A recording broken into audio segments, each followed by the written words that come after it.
whenever I say join. So why this is required? So normally we are going to store the data in a table format. So why this join is required? We know that the data cannot be stored in a single format. If you want to source some information, the data are scattered.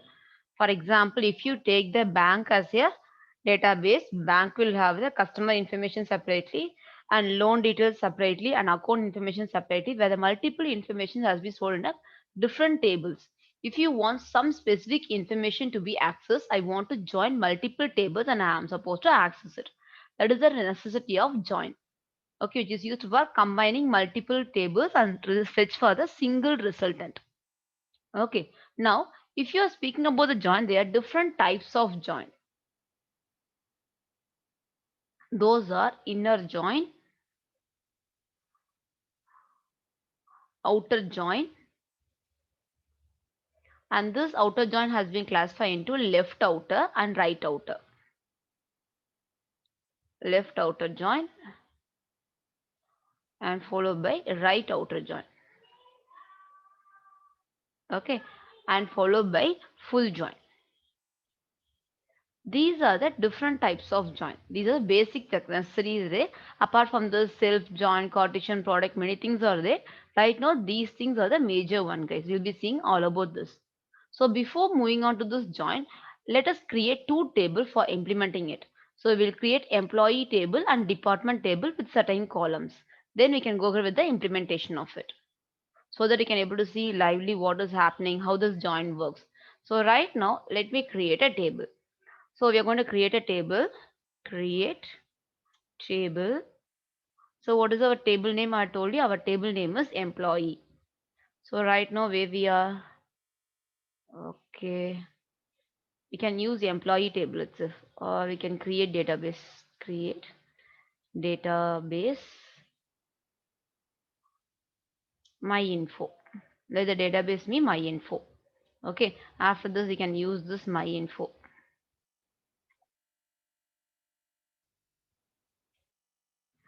So let us execute these two statements sequentially. This is done. And after this, we'll start creating table in it. Create table. So what is the table name? I told you our table name is employee. So in this employee, let us assume you're going to have employee ID, and this employee ID, let me give us integer type and followed by, I'm going to make this as a primary key. So we can make it as primary key. Okay, and followed by, I'm going to have employee name. So e name, and this e name is of varchar type. So let me give size as 25 tentatively. And let this have department ID. Okay, I'm going to have department ID, and this is department ID is of integer, and let me have salary. So these are the column which I'm going to give in this particular table. So this is done. What happens here? Why it is showing error? Invalid position. Salary data type should be given as integer. Okay, good. So now this employee table is created. Okay, now I'm going to create one more table for joining it. The other table is department table. So whenever I say employee, it might be belongs to some department, right? So let me create one more table called department. And in this department table, this department is going to have department ID, which is of integer type, and followed by, I'm going to make this department ID as a primary key in this table. Okay, and followed by this,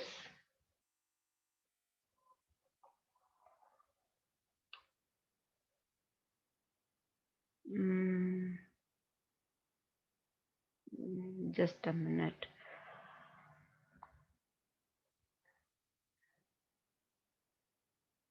Okay, followed by this, I can give primary key is done, and followed by department name. Let us have department name. Okay, and department name varchar of 25, and this department I'm going to give the constraint not null constraint. Department, when the employee is there, it should be assigned for a department. Without department name, there's no employee.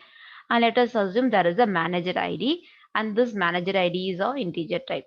So this is also done. So two table with primary key is done. I'm going to add foreign key after this only.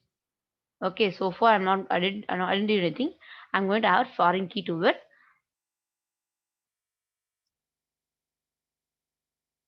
So what happened? So sorry guys, that's already created, right? So we are executing the same thing, so it's throwing an error.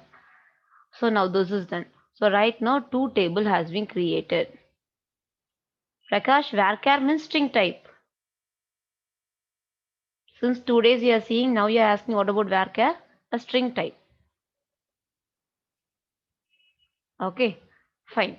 Now let me try to forgot. Okay, it's okay, fine. Now let me try to insert some value. Then I'll try to insert foreign key.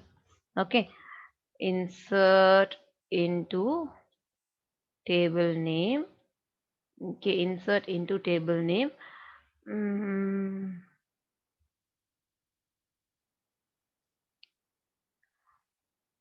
insert into table name is employee. Okay, insert into table name values. Okay, let us assign foreign key. Then I'll try to insert, guys. Just give me a second.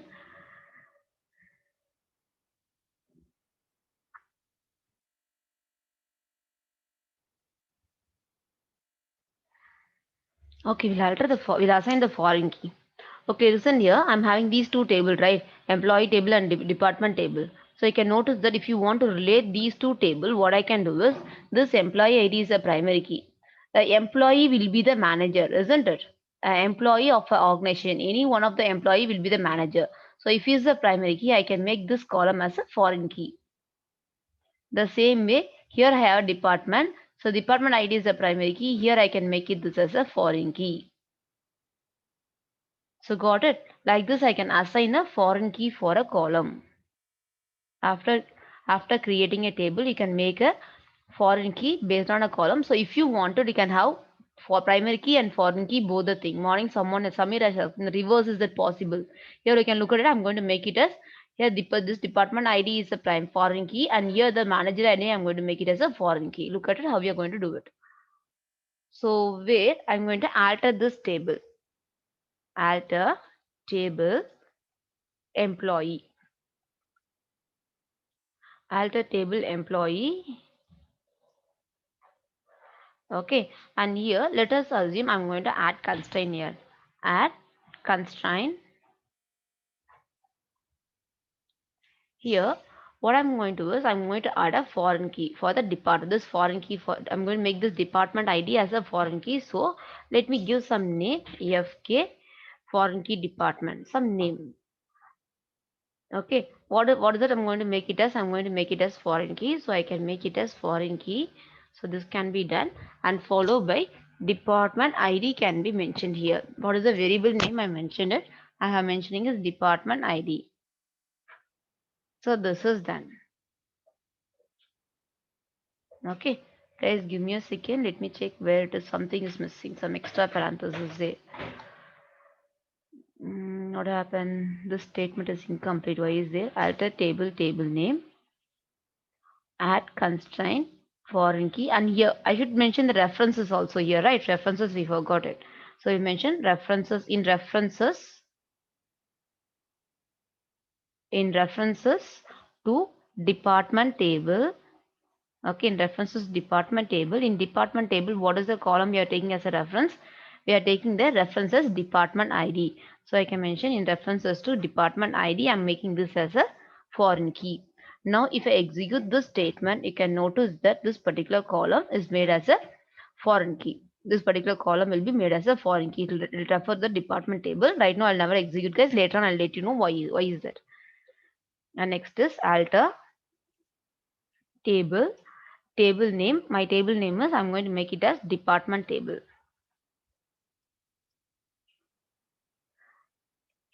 This FK is a foreign key name. I'm giving name for it. Here this particular department ID, I'm going to make it as a foreign key, right? So I told you that directly you can mention as a foreign key, or I can give some foreign key name. Morning I thought you. There is a name for it. Okay. So if you don't want it, you can remove the foreign key also whenever it is not necessary.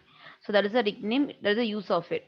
So alter table department, and here I can add constraint. Add constraint here I can mention, I'm going to make this in this particular department table. I'm going to take this manager ID as a foreign key with reference to an employee. Yeah, any one of the employee will be the manager. So I can mention here as foreign key of my employee, foreign key. And here I'm going to make this manager ID as my foreign key. So I can mention MGR ID in references with in references with whom, with references with the employee table. Okay, and here in employee table the particular column name is EMP ID. So like this we can able to set the primary key and foreign key for the both the table, vice versa. Clear with it? Now let me insert few values for the both the table. First I'm going to insert few values for the employee table.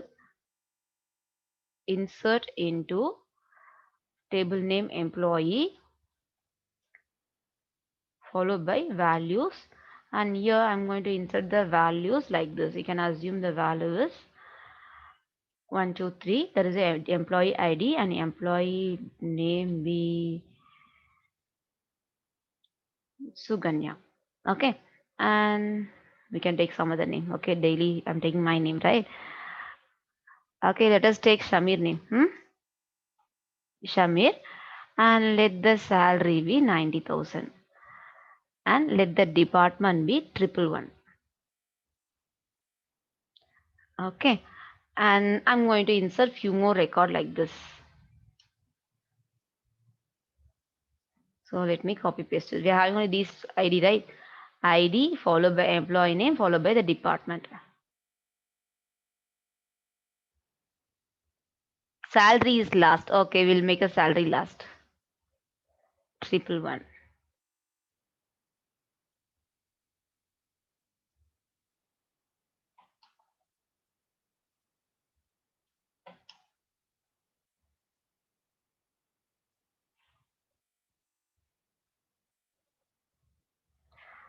Okay, I'll have few more columns, guys.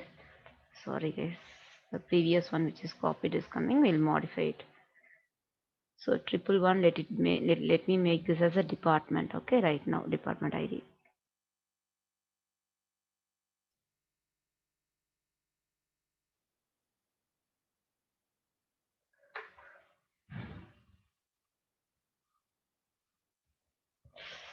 Yes, small typo errors are this. The S is that only one E. Okay, we'll add few more column. 123, 124, 125, 126, 127. So this is that. And let me add few more names. Sam,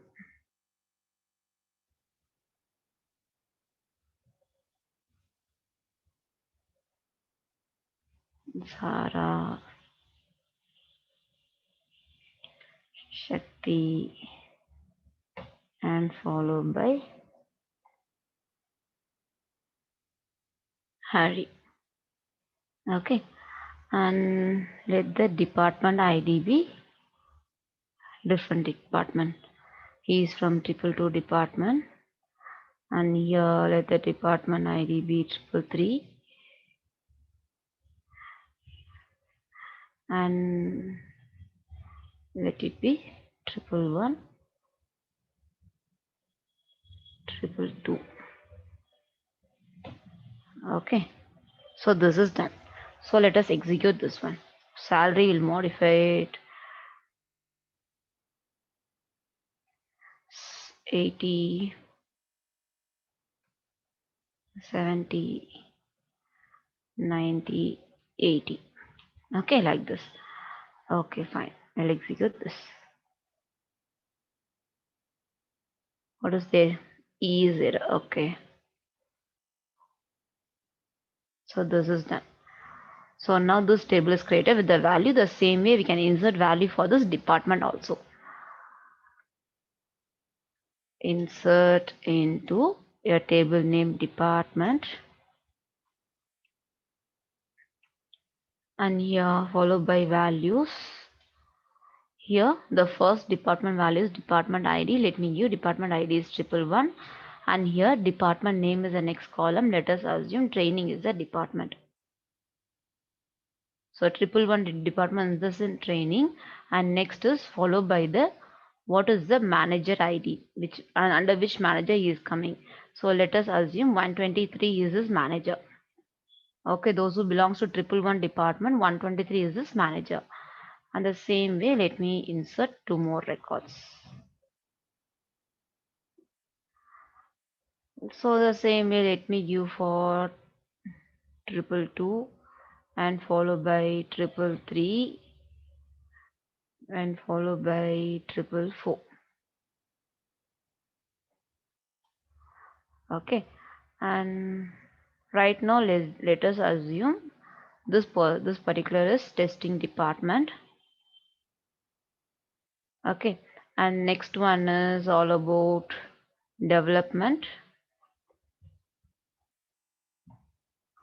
Okay, and next one is finance department in the organization.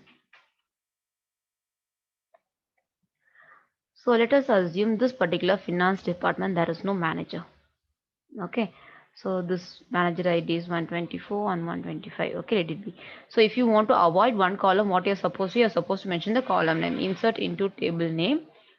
Okay, followed by the column names has to be mentioned here. Here I'm going to give only two column. One is your department ID, another is your department ID, and we are giving department name. So we are supposed to mention DEP ID, comma DEP name. So these are the fields we are going to mention it. Okay, now let us execute these columns. So this is executed and followed by this column is also what happened here.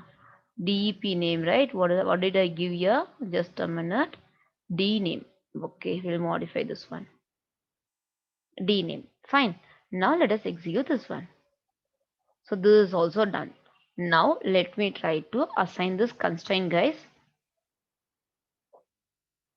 So this is also applied and this is also applied. So now let me try to fetch the value from it. Select star from your employee and select star from your department table.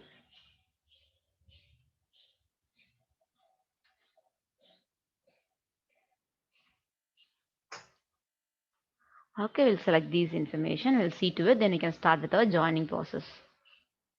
So this is your employee information. All the employee information is there. The same way this is the department information. Right now we people are going to start with the joins. Joining in the sense you're going to combine two tables and you're going to find the result. So how the combination is going to happen based on the common column. So common columns between the two tables is we know that here employee ID and manager ID is common, and the same way here department ID and here department ID. Based on this I can able to fetch it. So let us assume I want to fetch the, we'll take a scenario. Okay, first one we are supposed to implement inner join. First one is you're going to try to make an inner join. Yeah, inner join. So let me explain this about this joins, guys. So before implementing it, so join I told you, right? So this join is like your this one Venn diagram you might have seen in your schoolings, I guess. In your 10th standard or 12th standard, you might have came across this Venn diagram. Or in college, where did you learn about this Venn diagram? Could you remember this Venn diagram? Come on.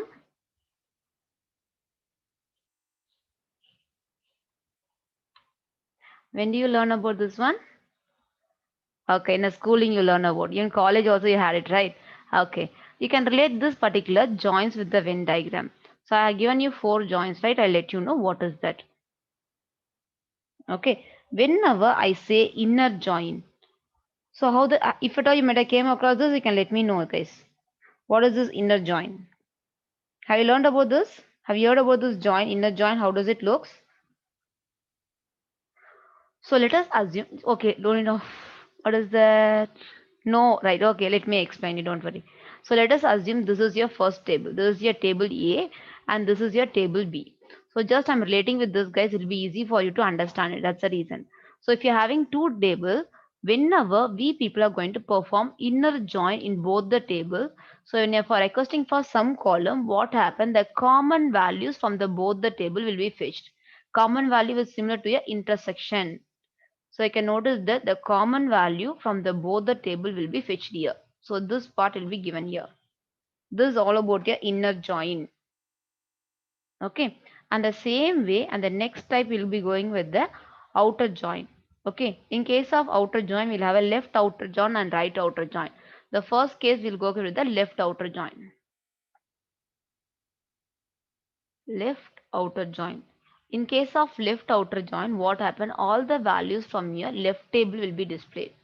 All the values. So whatever you're querying for, all the values from your left table will be displayed. The same way when you're mentioning as a right join, right outer join, what happened? All the values from your right table will be displayed. So let me tell you people how this left table and right table is assigned when you're writing query for it. Okay. So whenever we say full join, you can notice that where all the columns from the both the table without the duplicate values, no duplicate values is there. Like a union, it will be displayed. Clear? So this is all about your joins, guys. So the same thing you're going to implement as a tabular format. So as of now, I've shown you by using the diagrammatical representation. By default join, see the default join is the inner join. If it doesn't mention any join condition, that is the inner join. Default is a natural join. I guess you people you're asking about the natural join, right? The default join is the inner join by default. So we'll have some default value. So now we'll join. Is this clear so far, guys? Come on.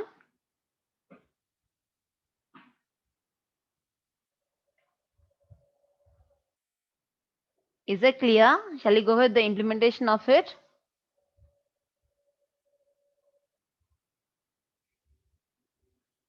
Respond me. Okay, good. So we'll go with the implementation of it.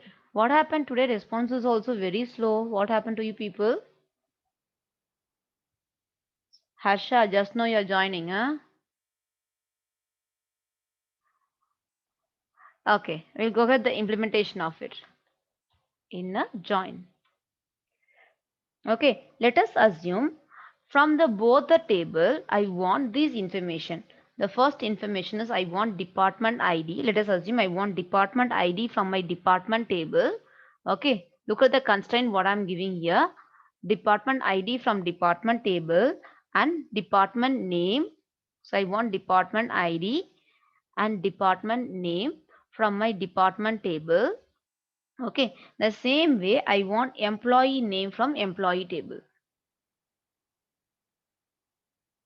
E name from my employee table. So this is a constraint. So you could understand now what I'm mentioning here.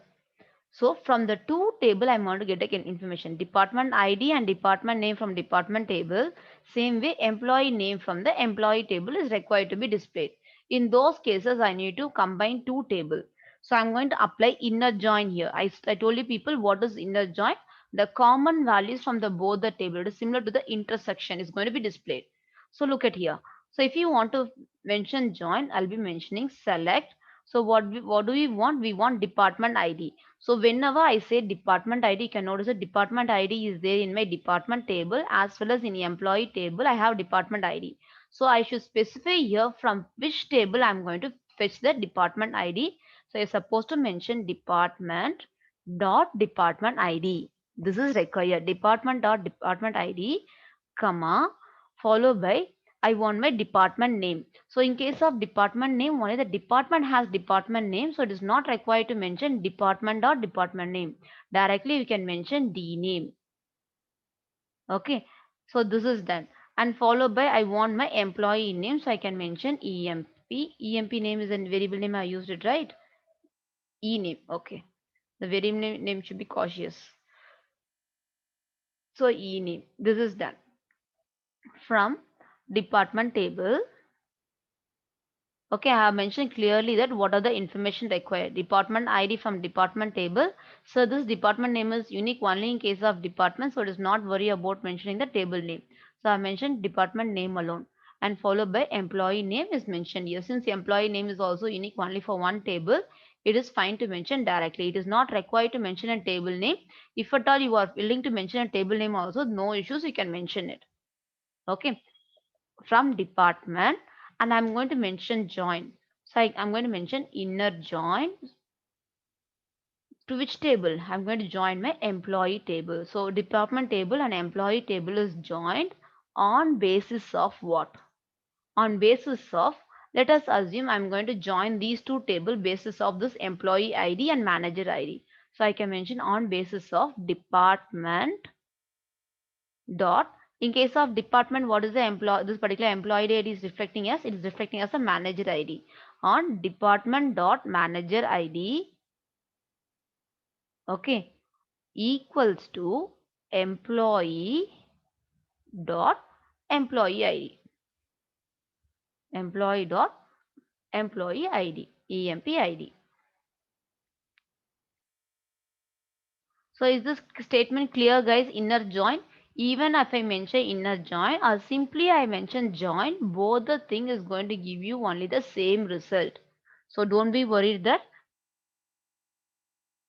Samir, you want to repeat it, I'll repeat it. So you can notice that what is the constraint we are taken is I'm going to display these values. I'm going to display my department ID, department name, and employee name as my output. So if I want these information, this department name is in department table and employee is in employee table.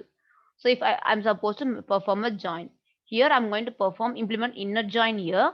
So if you want to fetch these column, so you can notice that department ID is common in your department table as well as employee table has your department ID. Here I have given specifically that department ID of department table has to be displayed. So if a column is common for both the tables, then I'm supposed to mention department name dot column name. So if from the department table, fetch the department ID. This is done. Okay, and followed by the department name. So department name is occurring only in the department table. I don't find this department name in the employee table. So I can mention directly. Even if you feel I want to mention in this manner, you can mention it. So it will be unnecessary waste of lines, right? So I have reduced it directly mentioning as department name. The same way I want employee name. Employee name is unique only in employee table. So I can mention this column directly. So the required column is given. And right now I'm going to perform the join operation here. So for these table, these information can be fetched from two table, right? So I'm mentioning from department table, inner join of employee table. So I'm going to mention whatever the table I'm going to fetch the information and what kind of join I'm going to specify here.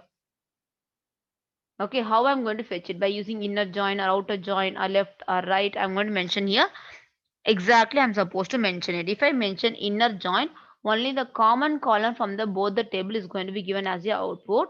So you're going to join it and you're going to fetch these information based on which column you're going to do it. There should be some common column, right? So I can notice the two common columns are there. Here I'm having employee ID and manager ID, department ID and department ID. Here we can take this manager ID and employee ID as of now. If you want, you can take department ID also, it's up to you.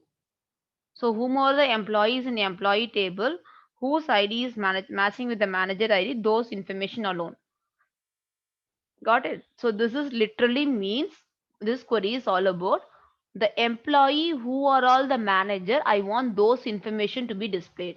This is the literal meaning of this query. I want to display the employee information who are all in the manager. So whose employee ID will be here? Only the person who is the manager ID will be there. All the other employee ID will not be there. The reason is this person 127, 126, these people are not manager. These are the employees, okay, who is working under a manager. So it literally means that this query is all about fetching the employee who is a manager. So if I execute this, so I need these query also to be comparing it, right? So let me copy and paste along with it. So we'll execute all three queries together. Okay. So let us take this first employee ID. So it's a department ID. In the department ID 123, 124, 125. Only these three manager IDs are they these only these three person are employees.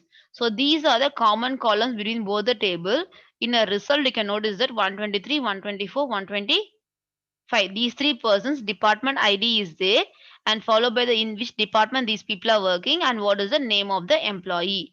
You can notice that 123 name is Shamir and 123 4 name is 124 name is Sham and 125 name is Zara. So only these three person is matching with your department table. Only those information has been displayed. Is it clear with the inner join, guys? The common column of the both the table is displayed here. Do you have any doubt in it? So it is similar to the structure, guys. You can notice that in the whiteboard I have drawn it, right? So this is one table, another table. Common columns of the requested field from the both the table is fetched now.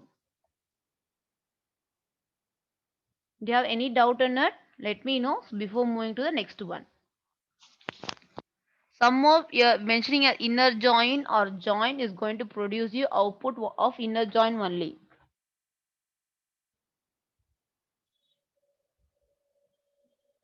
Is it clear for you people?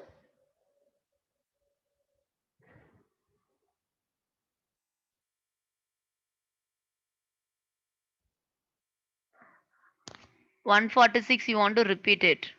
Where you're confusing Shamir, it is very easy. This 146, right? Fetching these columns, okay, these three columns by joining department and employee ID. And here I'm going to specify inner join. Inner join in the sense the common element from the both the table. Common element from the both the table. So common element in the sense only I'm acquiring for these three departments. So these three information, department ID and department name and employee name of these two table, whatever the element is common, only those information I want in the output. So when you're trying to join it, I should join based on the primary key and foreign key. This constraint is important. So I'm taking here, I have primary key, foreign key in both the table. So I'm taking this department table manager ID as a foreign key and this employee ID as a primary key. Based on this condition, I'm joining these two table as a inner join.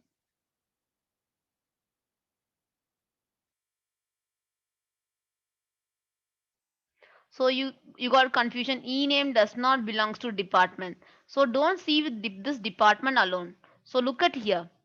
Here these two belongs to department and this belongs to employee. I'm joining these two table. I'm not fetching from in the sense from department in the sense then it means only department.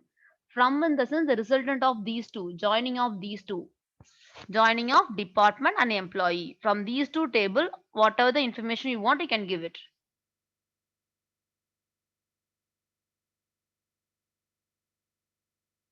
Okay, good. Guys, others, do you have any doubt in it? Come on, let me know so that I can proceed further.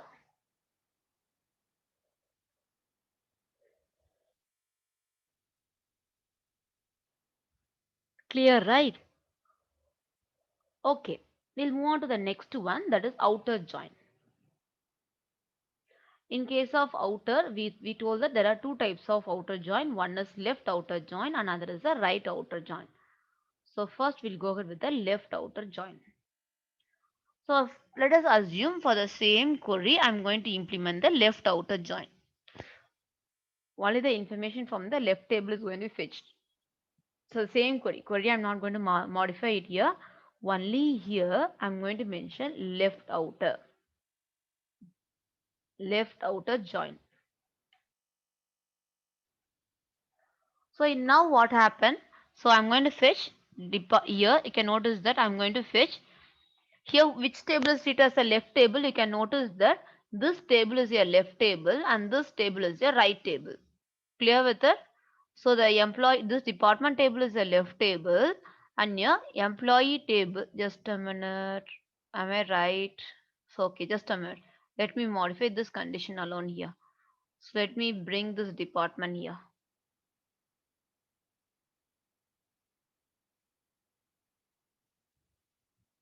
And let me bring this manager. So for the previous case, no issues. So if you want to make it better understand, let me bring it here. So right now we can treat this department table is a this employee table is a left table and department table is a right table.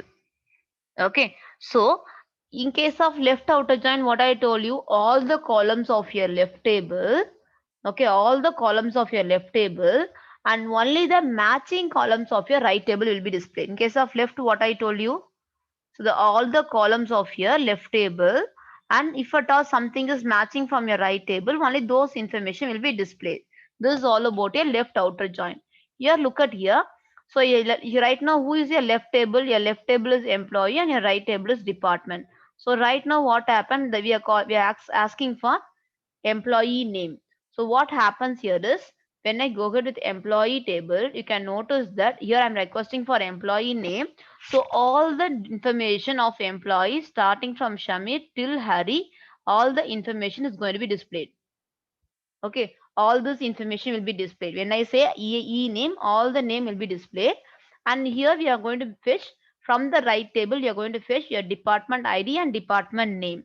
So among this, which department ID is matching and which department name is matching, only those information will be displayed. So you're going to join this information based on the employee ID, right? So let us go to the department table. Just a minute. In department table, what is the condition we are mentioning? Whatever in the left table, whatever it is there, only those information will be there. So you can notice that this department ID triple one is there, triple two is there. So sorry, this manager ID triple 1 to 3 is there, 1 to 4 is there, 1 to 5 is there, and this person is not yet assigned. So what happened? This department ID, you can notice that this. Let me clear this one, guys. So this particular 123 is there, 124 is there, and 125 is there. So this person is not assigned with the manager, so he will never be displayed. So you can notice that the department ID triple one, triple two, triple three, and this department name training, testing, development will be displayed. Finance will not be displayed.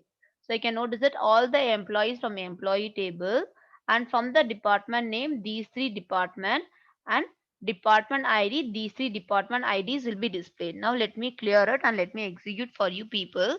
Listen here. So if I execute it, you can notice that as we said, all the names starting from Shamir till Hari is displayed.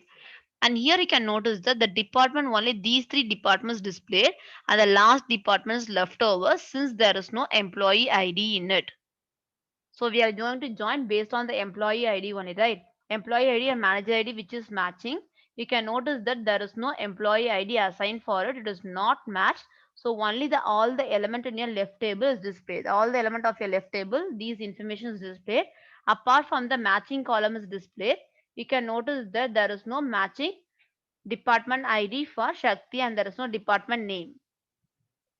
Okay, so these information will never be displayed like this. It will be displaying like this. Clear with the left outer join. Shall we go with the right? Come on. The guys, if you understand one join, the patterns are almost same.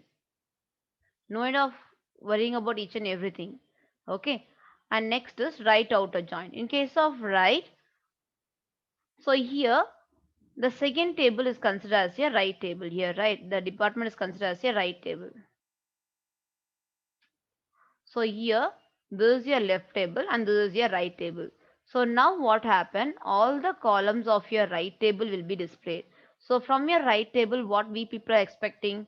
From the right table, we are expecting the department ID and department name. So you can notice that all the department ID and the department name, these will be displayed. So 111, 222, 333, 444 and followed by all the department will be displayed. And here employee name. So employee name in the sense whatever the employee ID is matching, only those employee name will be displayed, not all the name, which is nothing that 123, 124, 125. So 123, 124, 125, you can notice that. So it will be a name Shamir, Sam, Zara. These three names are matching. So if we execute this, you can notice that Samir, Sham, Zara from this employee table, this is your Left table, right? I'm trying to perform a right join. So all the columns of your right table is triple one, triple two, triple three, triple four, followed by this equivalent information has been displayed. This is all about your right outer join. Okay. And next is we'll go ahead with the full join. So for full join, what I told you, it is similar to your intersection. So in case of here, what happened? The common values of the both the column will be displayed only once, and all the columns will be displayed right like this. So whatever the column you are requesting for, either from a left table or from a right table, irrespective of the location, it will fetch all the information where the common values will be displayed only once. This is all about your full join. So let me go ahead further.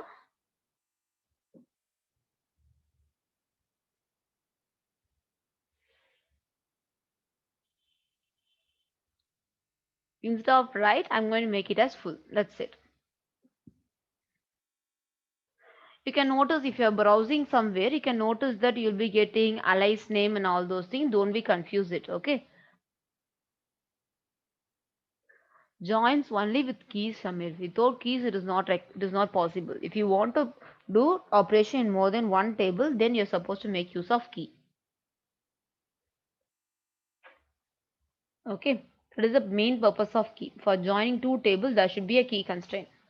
So this is performing only based on the primary key and foreign key, what you have mentioned it. There should be some key relationship. That is the reason after creating it, I have executed this statement.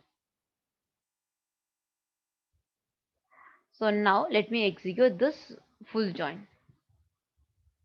It is full join. It is not full outer. It is full join.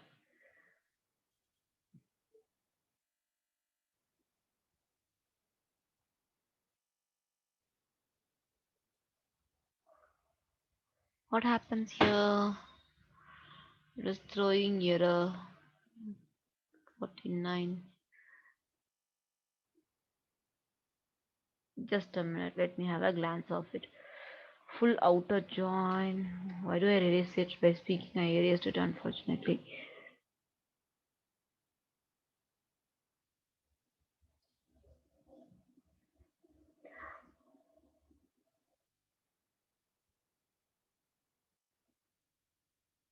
Just give me a second, guys.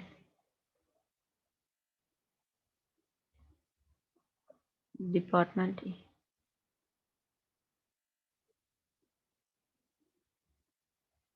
This is working fine, right?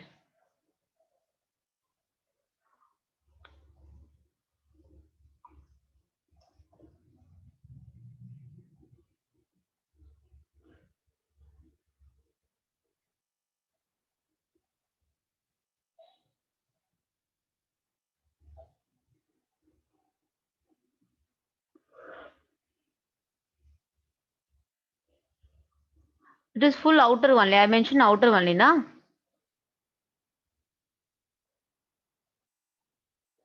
Full outer only. You mentioned it. Full outer. Full outer join.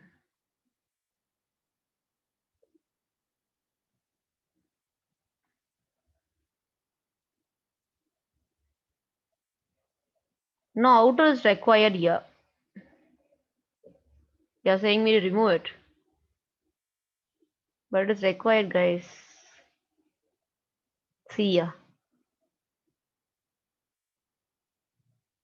Even it is a error. Syntactical is not showing. Here full outer is not working, I guess.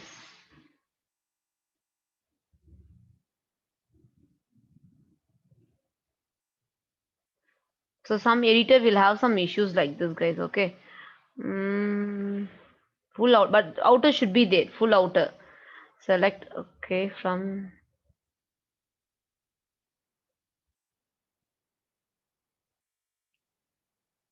the query is right. But why does it show here a unknown column employee ID? So we didn't call employee ID itself here.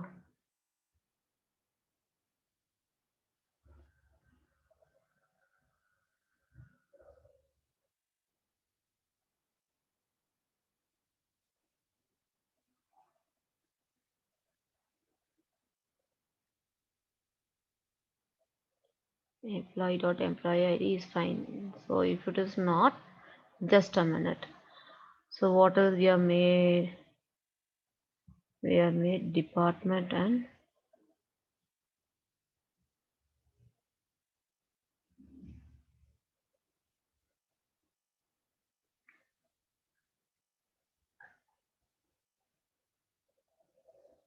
we check with department ID whether it is working.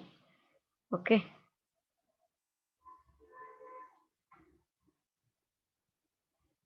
If employee ID is the problem, then what about the department ID?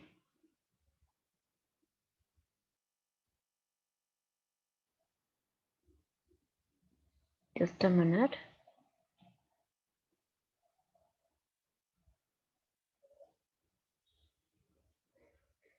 The syntax it is not accepting, guys. That's the reason. They upgraded something it seems recently.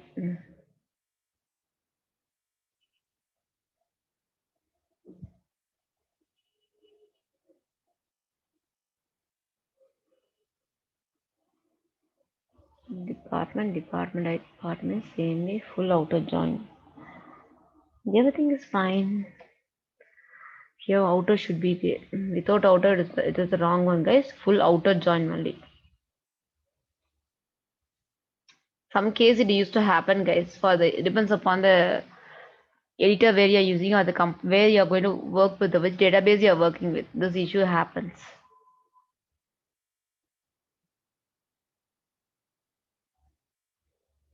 Hmm.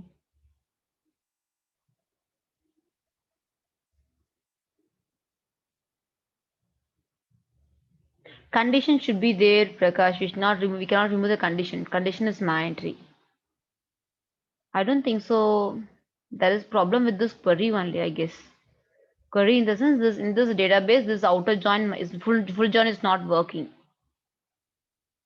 Okay, when you're trying with other databases, it may. I don't think so. This query is wrong. This query is right. But try to work in some other editor. Full outer join followed by department on department. Here equal to we missed equal to. Just now it erased, I guess. Previously it is there.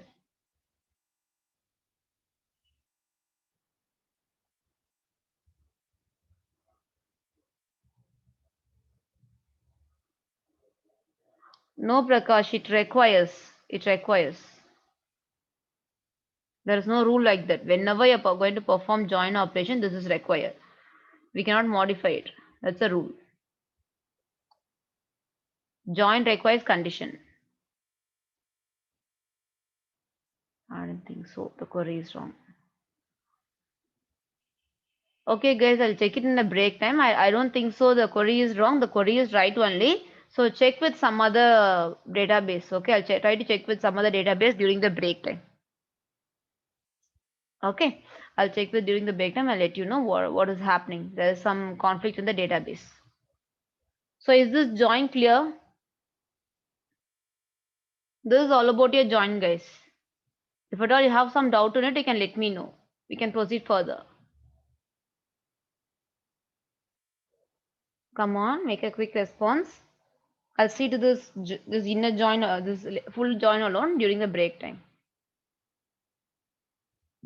Others,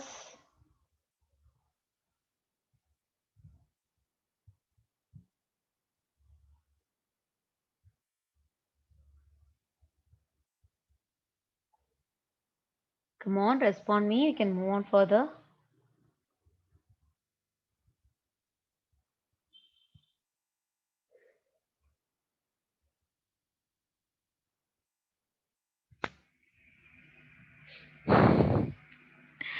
Okay, let me try my best, Harsha.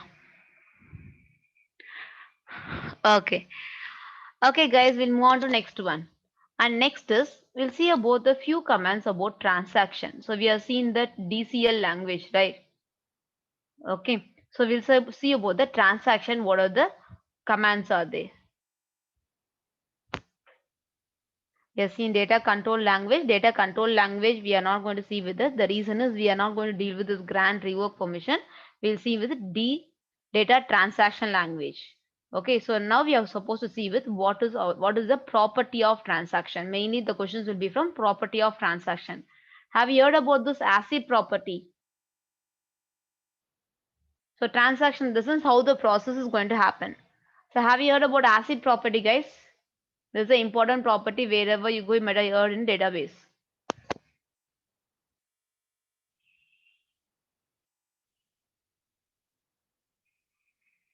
ACID property. So ACID in the sense, the first one is atomicity, and next is consistency. So in a database, this is the important one: atomicity, consistency, isolation, and followed by the durability. These are the important property. No idea.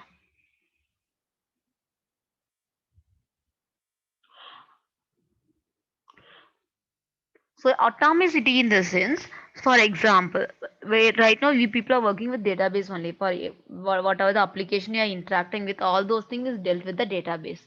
So you are doing some transaction in bank. So they will check for the atomicity. If the processes happen, the unit of time should be the work should happen completely. If at all you are doing some transaction, what happen? The transaction should be done completely. Either transaction will be done completely, or if you have some fraud, some interrupt at the middle, you can notice that your money will be refunded within 2 days. There is some problem with there within 3 days. All those things is due to the atomicity. They'll be checking for it. They'll ensure that the operation whatever you done should be completed successful.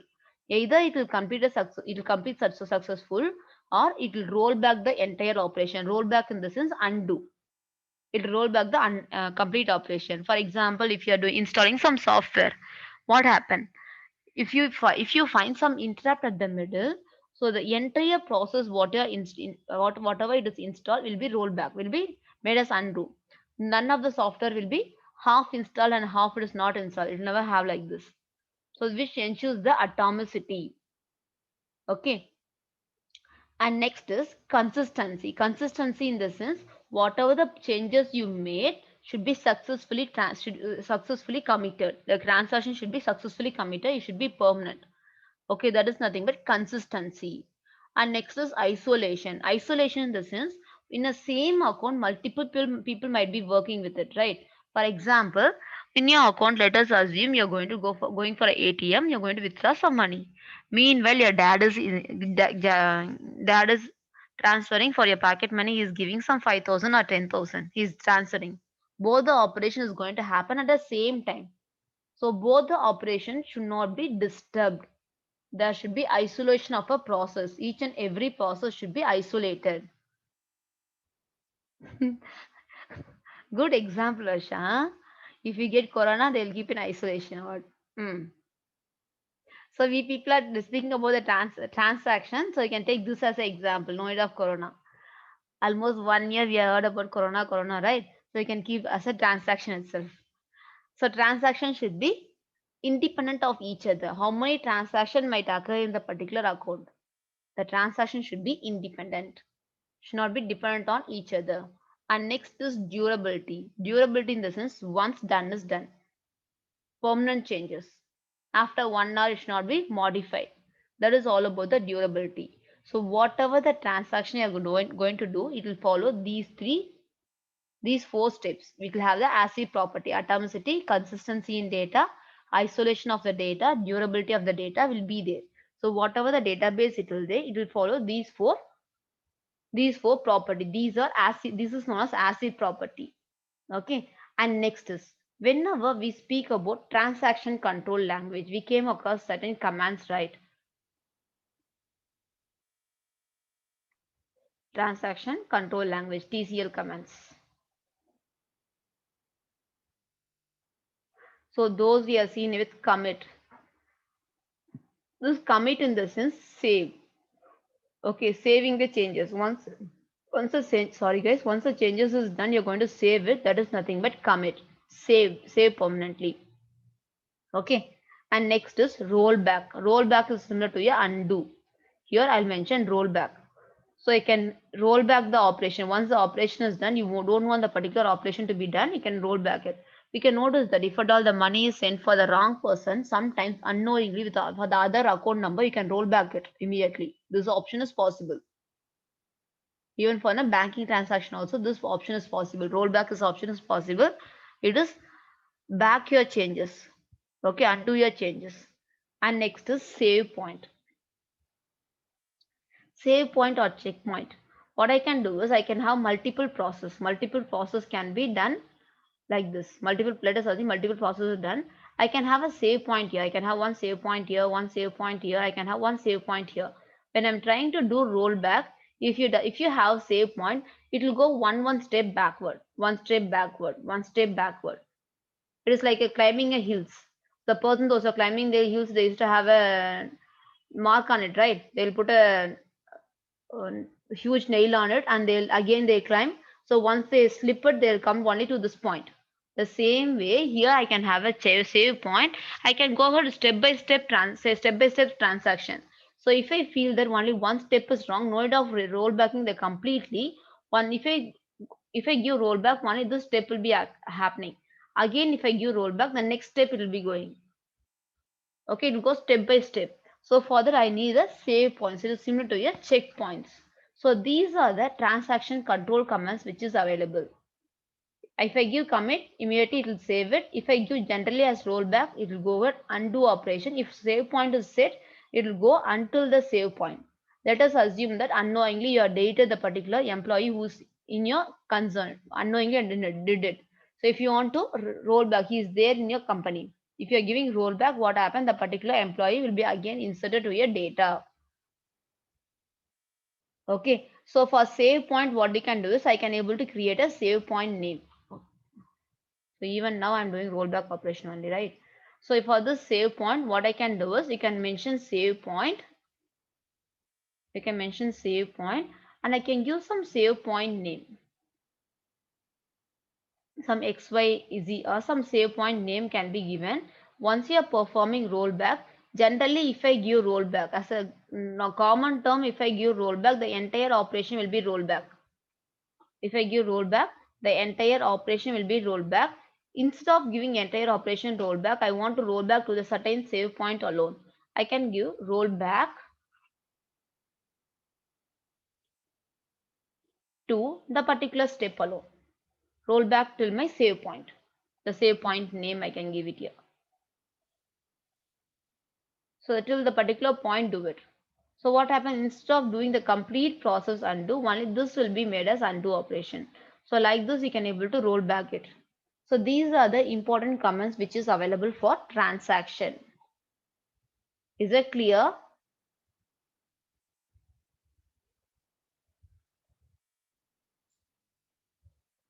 Guys, is this clear?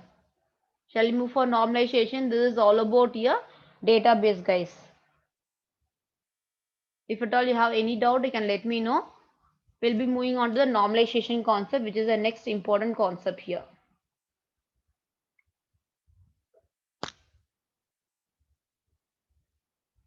Shall we move on to normalization?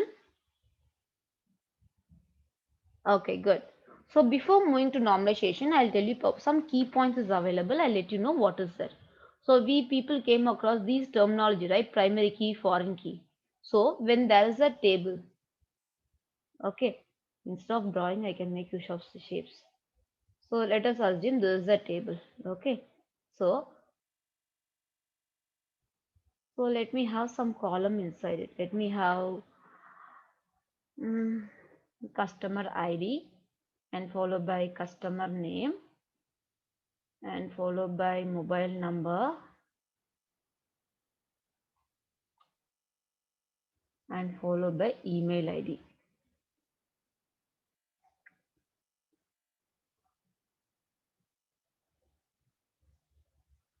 Okay, these are the information is there. Okay, and apart from this, if you want, you can add some more columns like Aadhaar ID. Okay.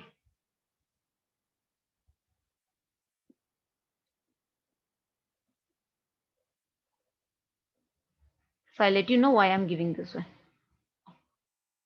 Give me a second. Okay, listen. This is the table with these information. So normally we are seen about primary key. What is the rule for primary key? What is the rule for primary key? I told you guys. Which column can be given as a primary key? What is the property should be there? Okay, good. No duplicate should be there. Good. Then no duplicate, or I can name it as primary key column will accept only unique values. Okay, this is the first one. And what else I mentioned it? Okay, good. No unique columns, unique values will be accepted. Apart from the column will accept not null values. No null value should be there. So these are the constraints. So according to this particular table, whatever the column which has a chance of becoming a primary key or eligibility for becoming a primary key, you can let me know what are the column which has the eligibility for becoming a primary key here. Just look at here. What are the scenario does it follows? Which column follows this constraint? Good. Come on, guys, be interactive. So this column can become as a primary key. Okay. So one person will have one customer ID and one person will have one email ID. Okay, good. Only these things are unique.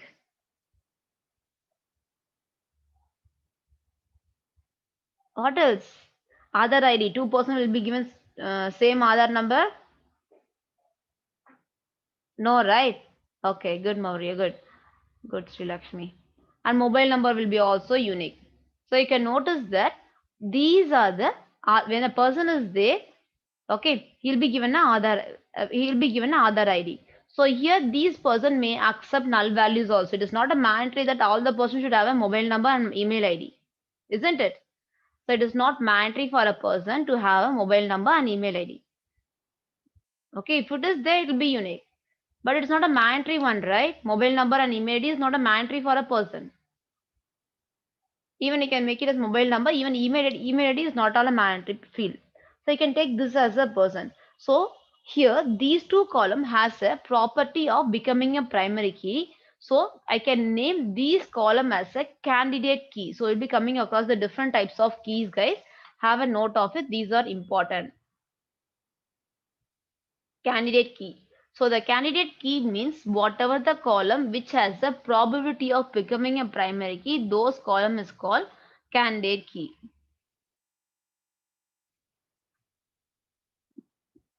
Okay, so this is a candidate key. So after this, I've decided only one column as a primary key. So I'm going to make this particular column as a primary key, which has and the remaining column I'm just going to omit it. So I'm going to mention primary key as a Aadhaar key. Sorry, ma. Primary key as a customer ID as my primary key. So in these cases, right now you can notice that your Aadhaar number will become as an alternate key.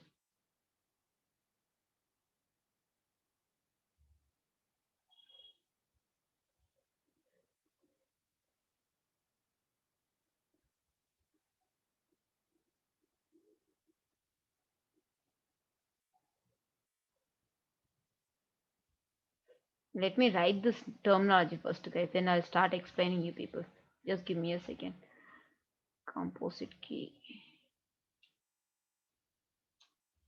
foreign key.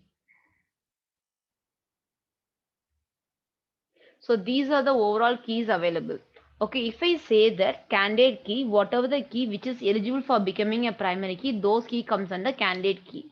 Whenever I say primary key, if you assign only one column as a primary key, then the particular column is a primary key. So when I assign this person as a primary key, this other person will become as a alternate key, like a MP election or some election.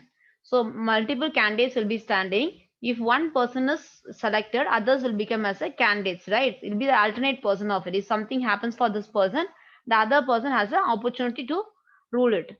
So the same way, this person is taken as a primary key and this person will become as an alternate key. As a common, both the person are candidate key initially. So if one is chosen as a primary key, the other person will become as an alternate key. And next is composite key in the sense, primary key can be set based on two column also. There is no rule that primary key should be set only based on one column. Even I can set the primary key based on more than one column also. In those cases, this particular two columns will become as a composite key. Assigning primary key based on more than one column is called composite key. Guys, all those things are theoretical concept where it will be asked for you, and this is a easy scoring area. Just reading theory part here. Okay. This is all about a composite key. Assigning primary key based on more than two columns in your table is all about your composite key. And foreign key, just now we have seen it. Primary key of one table is a foreign key of other table. Are you people clear with the key constraint? What are the keys available? Do you have any doubt in it? Primary key, foreign key, alternate key, composite key, candidate key. These are the different types of keys are there. You should know the meaning of it and what does each people does. Shall I move on to next one? Come on.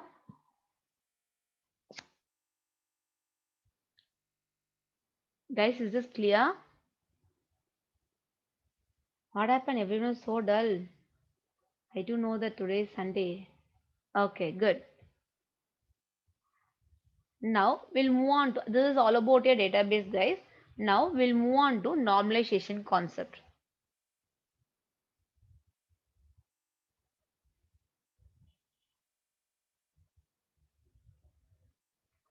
Just a minute. Give me a second.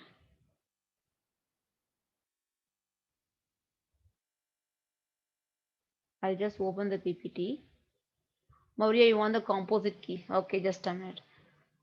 Composite key in the sense when the primary key is assigned for more than one column. When the primary key is done for more than one column, then the particular keys are called composite keys. Primary key is assigned for only one column, that is the primary key. When the primary key is set based on more than one column, then it is a composite key.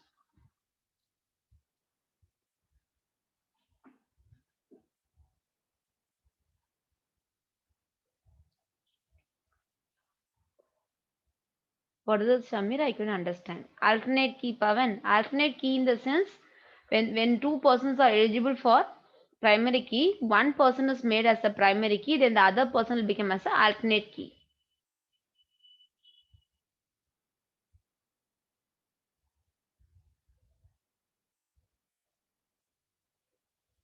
Okay, fine.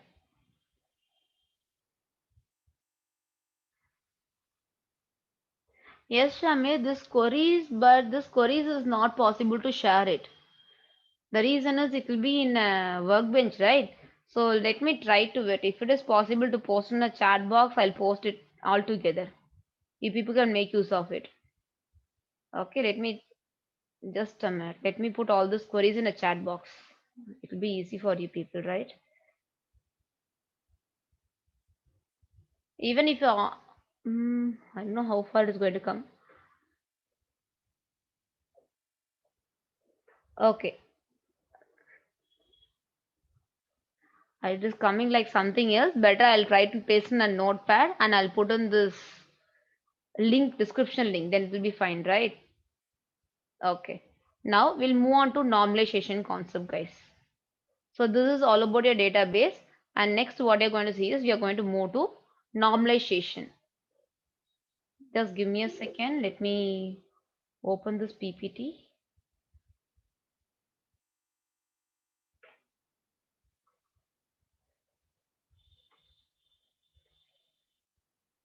Okay. So we're going to see about normalization. Have you came across this term normalization? This is also one of the important concepts once you are seeing with database. Have you heard this term normalization somewhere?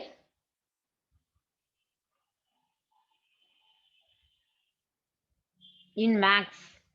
Okay, what is normalization there? In signals. Okay, I didn't learn. I know I don't have any knowledge about signals. So what is the what does it does there? What is the meaning of normalization there? Either in mathematics or this one, what do you mean there?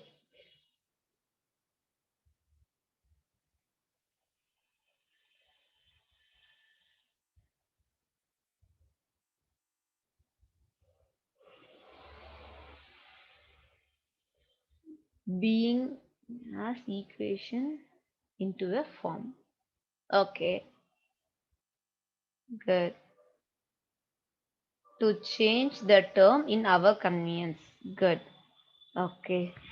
So here, okay, guys, for our convenience, we are going to change it, right? And here, normalization in the sense we are going to break down the table into multiple small table, normalizing the table. So normally, if I keep there, I'm going to set a rule. We know that what are the key constraints available: primary key, foreign key. Apart from this, I want to make a table by avoiding the duplication of data. So you can notice that if I'm going to save the data in a table, I can notice that I can save in any format. So normally if I'm saving it, so what happened? Duplication of data might occur, huge amount of space is required. In order to avoid all those things, what I'm going to do is I'm going to avoid the repetition or redundancy in the database. This is all about the normalization. You can read the definition of it. I have given the definition here. You can notice it.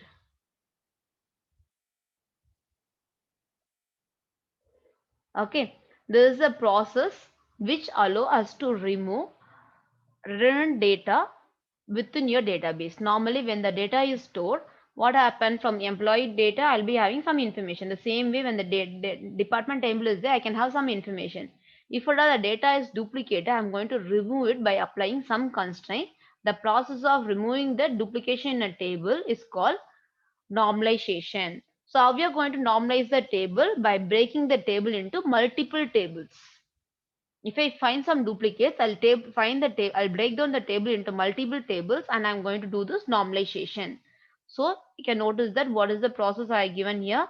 This involves restructuring a table into successive meeting the higher forms of normalization. Higher forms of normalization in the sense I'm going to break the table into multiple smaller table by applying certain conditions. The conditions are each and every table should have only a scalar value. Scalar value in the sense unique value. Okay. And next is duplication should be avoided and I should minimize the null value. As I told you that if at all the value is not there, a null value can be replaced, right? So uh, filling the null value in the database is going to be avoided. So minimizing the usage of null value and loss of information is going to be avoided. A simple thing, guys, all of a whole, what is all about is avoiding the duplicate values in a database. So if you are having the same data multiple times, what happen? Your memory space might be increasing. In order to avoid this, I'm going to implement this normalization. And this normalization, what you're going to do is, we are going to take a table and we are going to normalize a table by dividing the table into multiple tables. Got it? By applying certain rule for it. So speaking about this normalization, there are different types of normalization. Or I can name some types or levels of normalization. So when I say that there is a different level, we'll be having first normal form, second normal form, third normal form, boycott normal form, fourth normal form, fifth normal form. Right now we people are in domain key normal form. These are the different way for normalizing a table. When I say normalize, this normalize means breaking a table into multiple tables. That is all about normalization. Got it? Breaking a single table into multiple table by applying some constraint to it, and the constraint for each and every form varies. We are going to see certain rules and you're going to see to it. Till this already clear? Overall crispy point here is normalization. This is breaking a table into multiple small tables, and this is achieved by various normal forms. And these are the types of normal form, which is the important concept. This is very important, guys. Types of normalization. In the particular normalization, we are going to see completely about each and every level one by one. What is the purpose done for each? What is the purpose of each and every one? Yes, Shami, this is a PowerPoint presentation. Is this clear? Shall we start with one by one? First normal, second normal, third normal. Till this already clear, guys. What is the purpose of normalization? If you want to avoid duplicate of data or repetition of data and save the memory space, we'll be going for the normalization. And now to maintain data integrity. Data integrity and consistency, in the sense we can name that if the same data is repeated, there will be some confusion. So in order to avoid it, we'll be going with normalization. First, we'll move on to the how these levels are there. We are keep on saying that levels of normalization, right? So you can notice that these are the different are they. First, I'll have first normal form. The outer layer, I'll have a first normal form, and next I'll have a second normal form, third normal form, fourth normal form, fifth normal form, boycott normal form. Sorry, ma. Fifth normal form, DCNF, DK domain key normal form. These are the different types of normal form, and these normal forms are stacked one after other. What is the reason behind it? So whatever the form, if I say first normal form, you should follow only the rule of the first normal form. If I say second normal form, you should follow rule of second normal form plus first normal form should be satisfied. Then only I can name it that this particular table follows the second normal form. The same way, when I am going to implement third normal form, you should be come across these two normal form. Then only I can able to apply third normal form for the particular table. Got it? Again, when I say fourth normal form, these three normal forms should be achieved. Then only fourth normal form will be there. The same way, when I say fifth normal form, these four normal forms should be achieved. Then only we'll come across the fifth normal form. The last one is domain key normal form right now which are using it. If you want to implement this domain key normal form, the particular table should have came across, should satisfy all these conditions. Then only I can name it as the implementation of domain key normal form. Right now we'll go ahead with one by one and we'll see what is the implementation of it. First we'll go ahead with the first normal form. This is what I given. Each higher level is a subset of the lower level. So second normal form is a higher level, which is a subset of the lower level first normal form. Same way third normal form, subset of 2 and 1. So we'll move further. First one we are going to see with the first normal form. Here we are going to consider a table without the first normal form. So look at here. What I given is consider the table to be in one normal form if the fields contain only the scalar value, but here I didn't give is the first normal form. Look at example. This is not a first normal form. Let us assume I'm going to have an information of a book ISBN number followed by the author title of the book and followed by the author name and phone number of the author, publisher name and publisher phone number followed by the price. These are the attribute I'm having for a table. Okay, and the values for this particular table may have, when I say author, it may be a single author or a multiple author. The same way, when I say phone number, each and every person might have one phone number. So I can have three phone numbers like this. So this table does not follow first normal form. So what is the first normal form rule? In case of first normal form rule, each and every column of a table should have a scalar values. What is scalar means? General meaning of scalar. What is the meaning of it? Scalar values. Scalar means scalar. No idea. Magnitude, numerical values. Okay. No direction. Okay. Here I don't guess it will be matching. Here scalar means each and every column should have only unique values. Whenever I find certain columns which is having multiple values, you can notice that author name is having multiple values, isn't it? Author name is having multiple values. The same way, phone number, author phone number is having multiple values. This is multiple values and these are multi-valued is there, right? So whenever I find there is certain column with a multi-valued, then take those column and place it in a separate table. Okay, then space it in a separate table. You can able to implement this first normal form. So already the schema is like this. Just a minute. Let me move on to the next slide. I guess till this already clear, right? So each and every column is with the multiple values. We'll move on to the next one.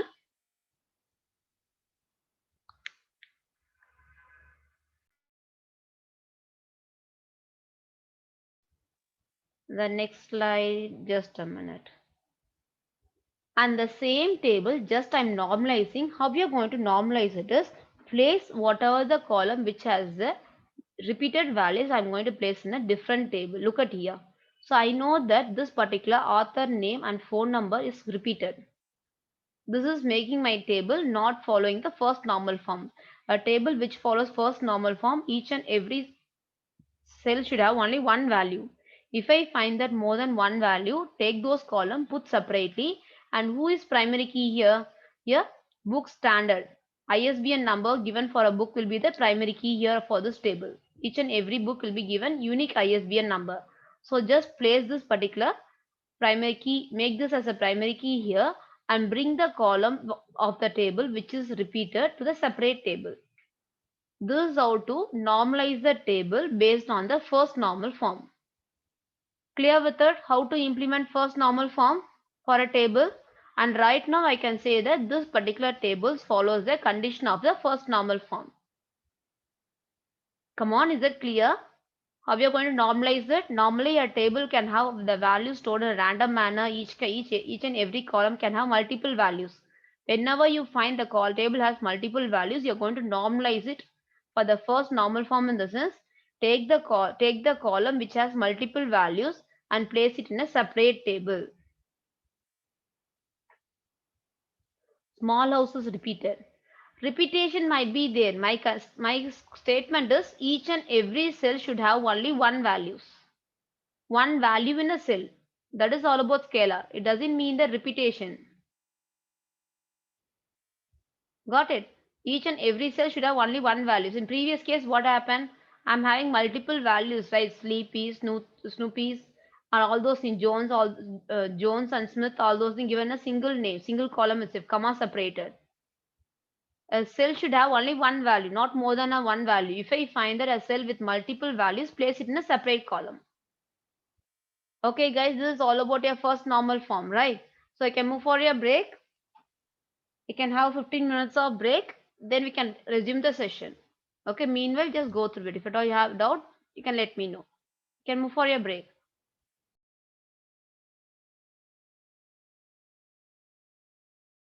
Are you clear with the first normal form? Can we go ahead with the second normal form?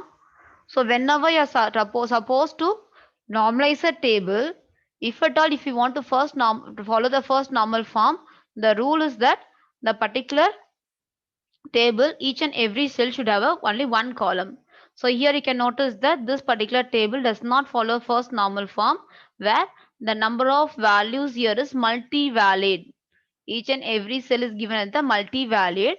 If I want to make it as a form follows the first normal form, then each and every cell should be given with a single value.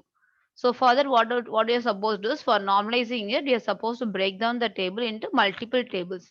Place the particular column which is repeating in the other table and place the primary key for it. This is all about your first normal form. Okay. And next is we are going to see with the second normal form. Before moving to next second normal form, you should know what is functional dependency.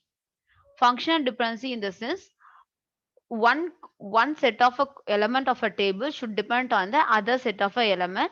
You can read the statement, guys.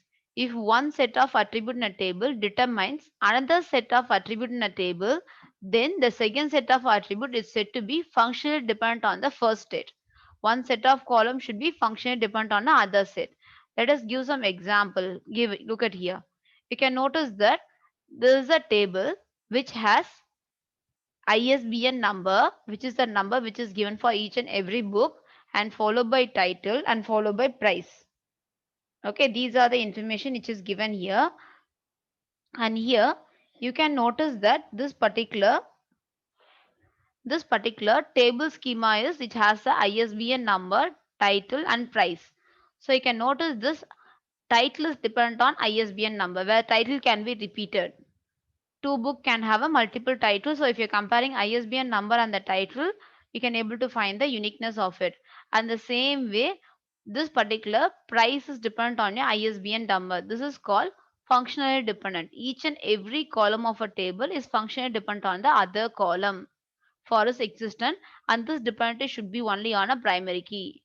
So all the non-key attributes of a table, these are non-key attributes. Non-key in the sense, those column which is not a primary key is called non-key attributes, is functionally dependent on your primary key.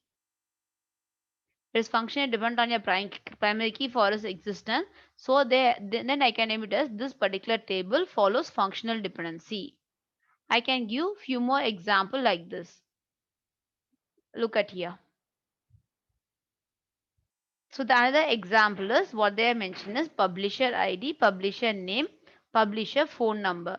The same way you can notice that here publisher ID, publisher name, publisher phone number, these are the schemas. And this publisher, this phone number is dependent on your publisher ID, where two publisher might have a same name also. So your phone numbers depend on your publisher ID, and the same way publisher name is also dependent on your publisher ID. So these are functional dependent, where all the non-key attributes is publisher name and publisher phone number. These are non-key attributes. These are functionally dependent on one particular column. Okay, this is one of an example. You can look at this example also. You can relate this one. The schema in the sense what are the column in a table is called schema. Author ID, author name, author phone number. These are the schemas. And when I say functionally dependent, author name is functionally dependent on author ID and author phone number is functionally dependent on author ID. The reason is I can't make this as a primary key. The reason is author name might be repeated. Two author might have a same name also. So author ID will be unique. So this is called functional dependency. So in case of first normal form, what we are seen each and every column should have a unique values. The same way in case of second normal form, what is the condition is? Here first condition is the database should have a first normal form. The first normal form should be satisfied here. If you are going to implement second normal form, the database should have first normal form satisfied.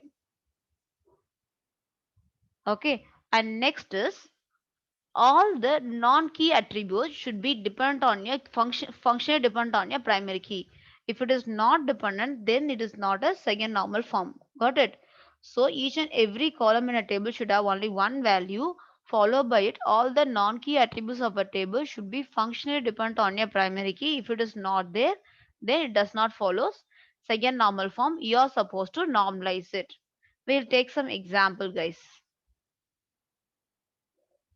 So later on we'll read this statement. If I read the statement, it will not be clear for you. Once seeing with the example, then you can come back and you can learn this one. Okay, look at here. Here, what is the schema? Schema in the sense, what are the column is there is title, publisher ID, author ID, price, author address. So these are the columns in the table.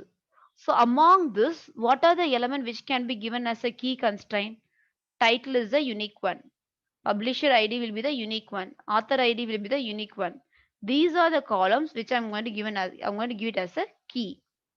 So if I'm going to set these as a key, what is functional dependency? I told you all the columns of a table should be dependent on your key attributes. So when I take price of a price, price is dependent on your title, publisher ID and author ID. When I take address is dependent only on the author ID. It is not required to mention the publisher ID at all. So for each and every author ID will have a different address, isn't it? Okay, so this particular author address is dependent on your author ID alone. It is not depending on the remaining two columns. It is not depending, even though this is not a key constraint. So what you are supposed to do here right now, I can notice that this is a non-key attribute which is not dependent on, which is not fully dependent on your key attributes. It should be fully dependent. Okay, if it is not fully dependent, then you're supposed to separate these two person and write in a table. So what I'll do is I'll separate these column by converting as a second normal form by placing all the key attributes which is dependent on it. So you can notice that you'll be doing this one here where my title, publisher ID, author ID and price, all those things will be placed in a separate table. Okay, all this thing will be placed in a separate table and where this author ID, just a minute, I'll take the pen guys. Where this author ID and this author address will be placed in a separate table. The reason is this author ID address is depend only on the author ID, not on the publisher ID and title. So this publisher ID, title, these persons are primary key. But whenever I say it is a function, when I'm seeing with the functional dependency, in case of second normal form, all the columns of a table should be dependent on a primary key. Here primary key is more than one column is given as a primary key. This is primary key and this is your primary key and this is your primary key. So whatever the column in this particular table should be functionally dependent on your primary key, but this author address is not dependent, so place this particular element and place in a separate table. So right now this table will be broken into two separate table. One is with title, publisher ID, author ID and price. Another table is author ID and author address. Is that clear how to normalize in case of second normal form? You are supposed to normalize the table by making as a functional dependency. Functional dependency is all the columns in a table which is which all the columns which is a non-key attributes. Here the non-key attributes is price and author. These are non-key attributes. Non-key attributes should be dependent on all the key attributes. When it is partially dependent, I should remove it and place in a separate table.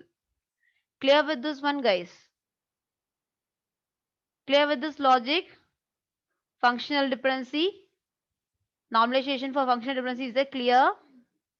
Respond me. Do you have any doubt on it?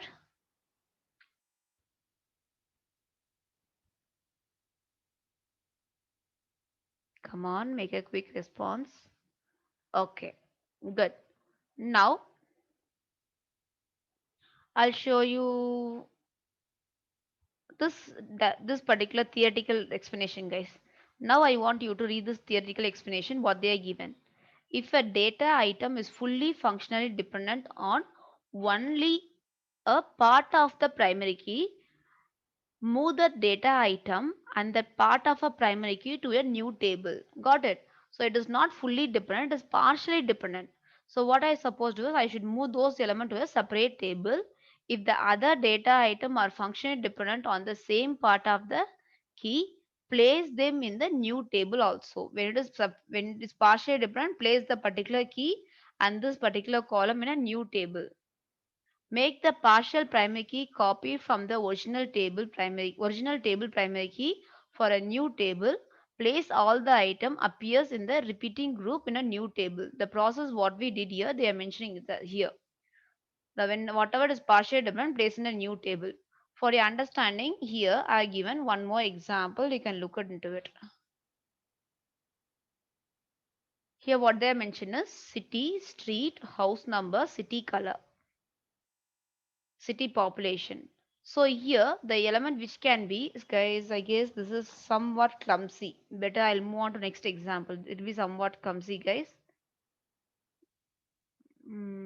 Okay, this example. Look at here. What I have is studio, movie, budget, studio city. Among this, studios will be unique. The name of the studio will never be repeated. When the particular movie studio is there, it will never be repeated to the maximum. And movies names also will be unique. So these two has a property of becoming a key constraint. And here you can notice this budget of the movie depends upon the studio which is taking and followed by the movie, property of the movie. So it is depend on both the columns. So this is fine. So when I say that studio city in the sense in which city the studio is located.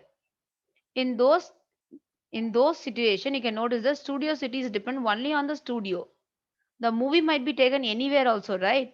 So it is depend only on a studio. So you can notice that this is a non-key attribute. This non-key attribute is partially dependent on your prime. This particular key constraint is not fully dependent. In those cases, what you're supposed to do is you're supposed to make a table with city. Okay, you're supposed to make a table separately. So with city, just a minute, I'll show you the output of it. So the previous output is just a minute. The output is confused. You're supposed to make this is a whole schema. Okay, just the output is swapped, guys. This output is there and that output is here. Just look at here. So you can notice here where these two are primary keys, right? And this budget is dependent on both the columns, so no issues. Place these persons separately. And this studio city is dependent on your studio, so place these two persons separately. Okay, this is all about your second normal form. So the first rule is whenever you're going to implement the second normal form, you should follow the first normal form. In case of first normal form, for each and every cell, you're going to allocate only one values. In case of second normal form, where you're going to implement functional dependency. Functional dependency should be implemented. Functional dependency in this is all the non-key attributes should be functionally dependent only on the key attribute. If you find it is not dependent, partially dependent, then you're supposed to remove it in a separate table. And next, we are going to see with the third normal form. In case of third normal form, we people are supposed to remove the transitive dependency. Just we'll have a glance of it. This form dictates that all non-key attributes of a table must be functionally dependent on a candidate key, that is, there can be no interdependency among the key attributes. So normally we'll have a element, right, like this. Just a minute, there's your column 1, column 2, column 3. We'll have like this. So far what you have seen, previously we have seen this, if this is a key attributes, all the columns should depend only on this one. If you feel that if two key attributes is there, one particular column is depend only on a partial element, then remove the element and put separated. This is what we have seen.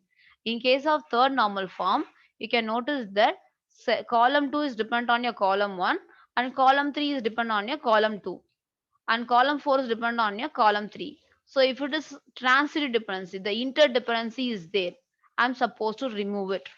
Whenever there is some interdependency, I'm supposed to remove it. I'm supposed to place in a separate table. That is all about your third normal form, removing the interdependency. Okay, so if you want to make a table which follows the third normal form rule, the first rule is you should follow second normal form. Second normal form in the sense, no functional dependency should be there and scalar value should be followed. And here I'm supposed to know attributes of transitive dependency. Here this particular dependency is called transitive dependency. One column dependent on other column.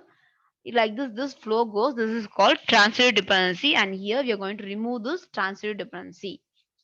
Okay, I'll show you the example first, then I'll come here. Okay, this theoretical part, after seeing the example, we can come here, guys.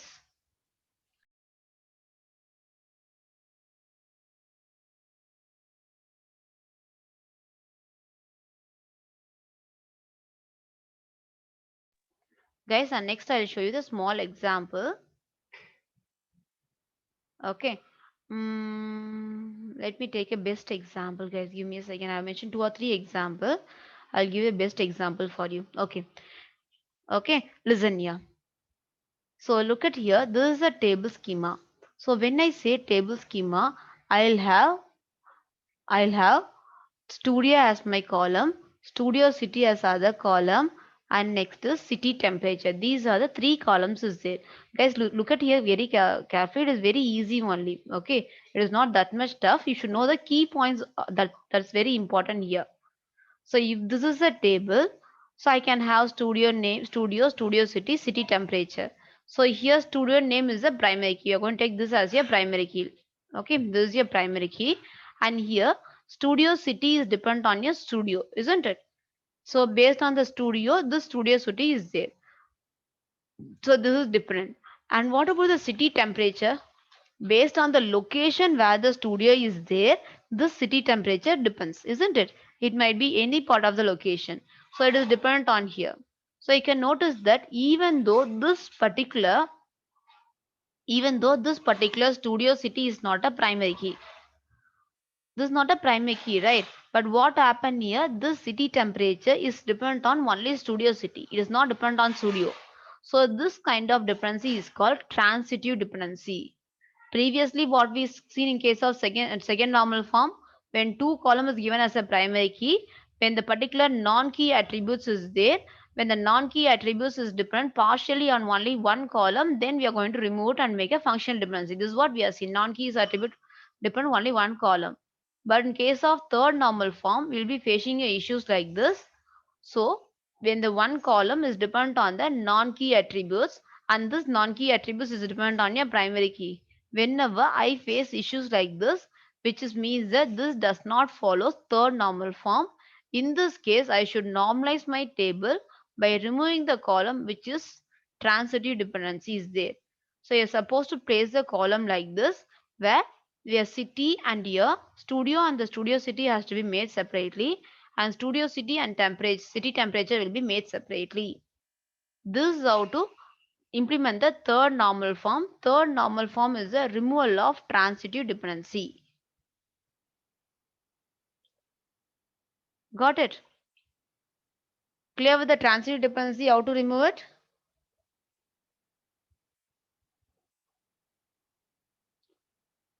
You can look at this example now. I guess you people are clear with this example. Now we can look at this example.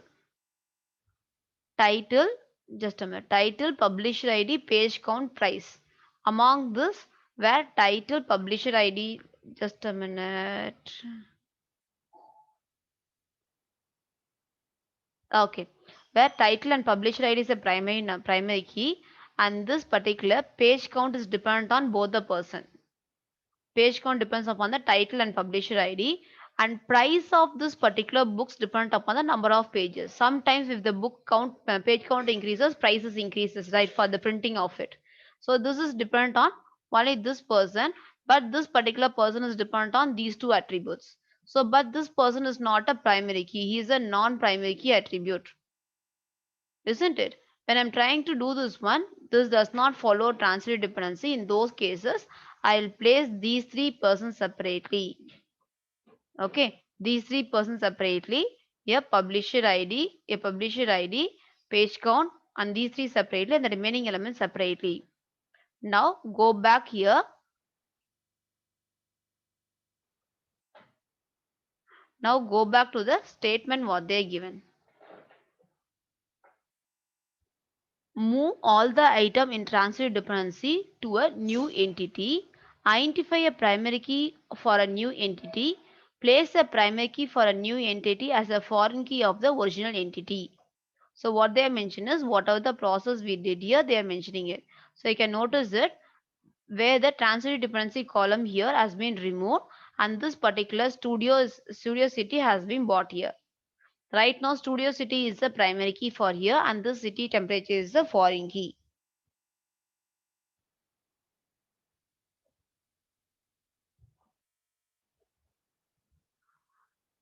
Okay, is that clear?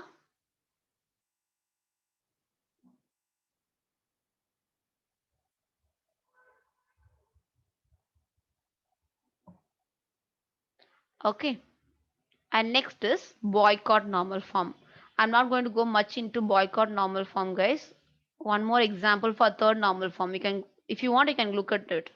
I given multiple example of it. If you want, you can just look at it and understand what I given here, which follows third normal form. I given building ID constructor followed by fee is given. Look into it.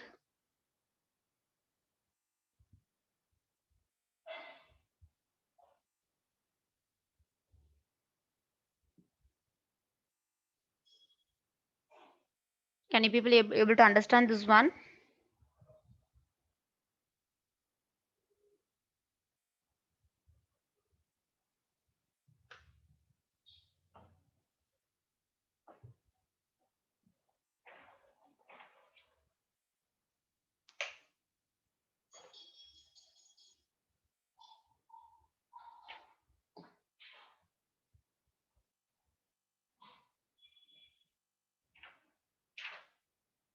Clear, right? Good. So you can notice that I'm having building ID, constructor and fees. So here this building ID is the primary key and this, sorry, contractor. Building ID is the primary key and this contractor is depend on the building ID. Okay. And the fees for the same building might vary for contractor to contractor. So fees is depend on a contractor. So what I'll do is I'll make this is a whole schema, right? So I can able to move this particular contractor and fee in a separate table like this. Contractor and fee separately and building ID and the contractor separately. This is all about a third normal form.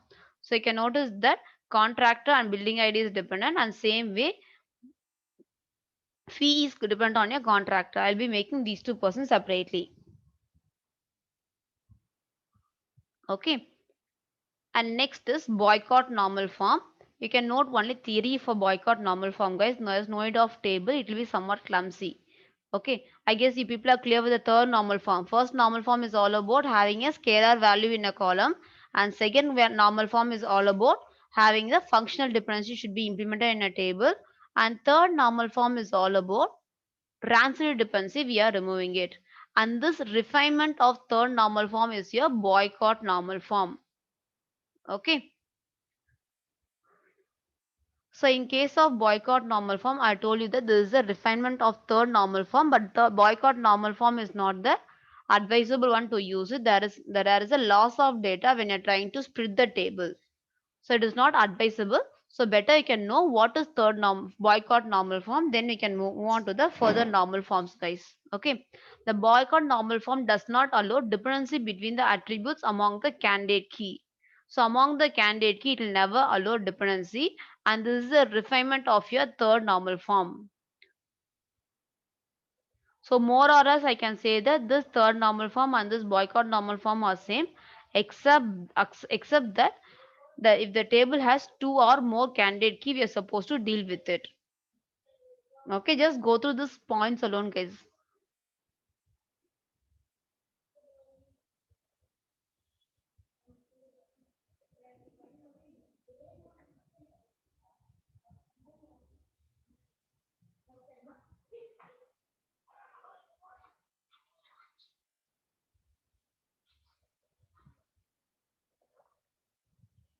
Just you can have a glance of it.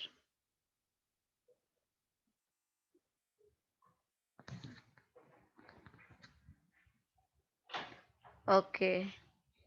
Okay, Shamir.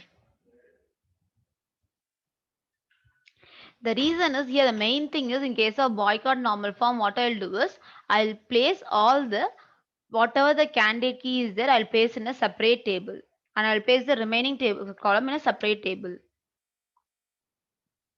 So during this process, I can able to find that loss of data is going to be there. Okay, so this is all about a boycott normal form, guys. You can notice that the table has two or more candidate keys. The third normal form and boycott normal form are not same if the following condition is true. So more or less same, but if it has two or more candidate keys in a table, then it is not true. At least two of the candidate keys are compressed of more than one attributes. It is not true. So just a minute, I'll show you some example, guys. Just a minute. Let us. Will come here. So as I told you, this is not advisable since loss of information will be there. We can look at this example.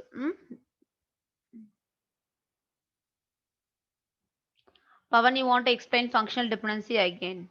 Just a minute. After explaining this, I'll explain the functional dependency for you. Okay. Listen here. This is not boycott normal form. They are mentioning it. Look at here. They are mentioned here. When I say key, these two person can be, this key is city and street can be a key. The same way, zip and street can be a key. Some information, city, zip code, street name, they have mentioned it. These two can be a key and these two can be a key. Like I can have a form like this. So this will be somewhat clumsy, guys. Just a minute.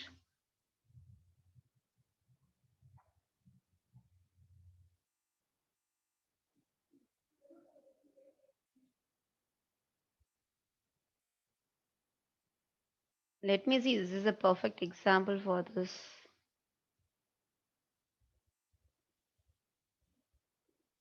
Zip code and street. Okay.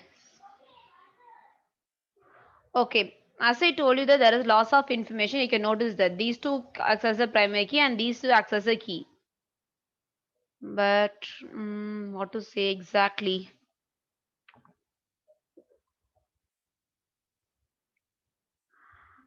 Just a minute, guys. Let me take some other example. Mm, okay. Look at this example. Movie title, movie ID, person name, role, payment. So here movie title and person name is treated as one key, and this movie ID and person name is treated as the other key. So the whole schema what they mention is movie ID, person name and the role and payment. These three has been mentioned separately. These two are primary key.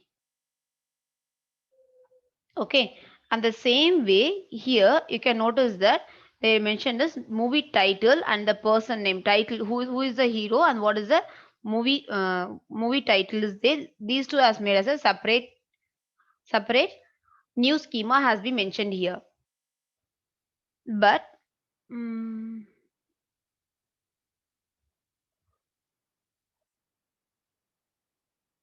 just a minute, guys. I don't find these are right. Just a minute. Information is right, but appropriate example I'm looking for it.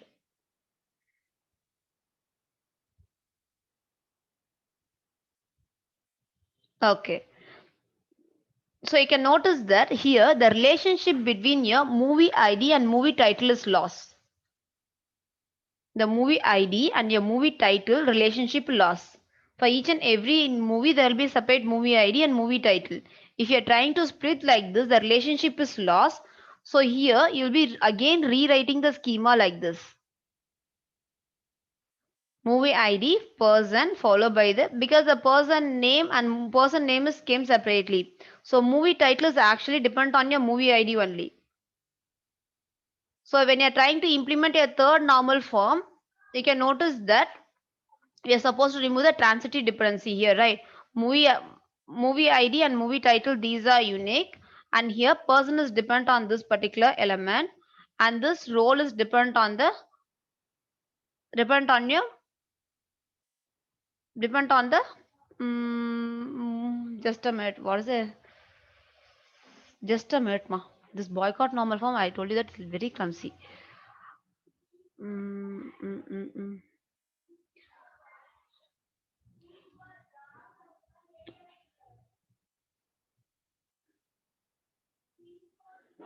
Give me a second.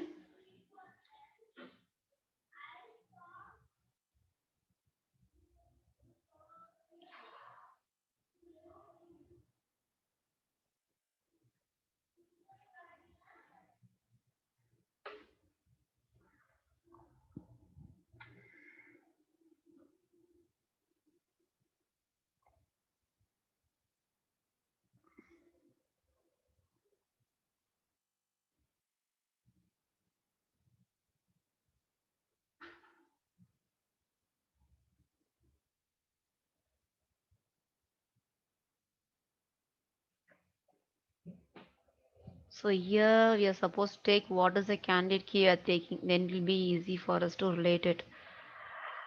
Just give me a second, ma.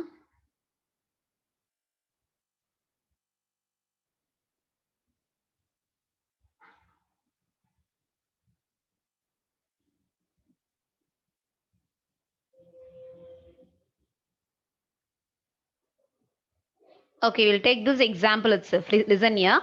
So they are taking the, according to the whole schema, what they mention is city and street as one key and zip code and street as other key.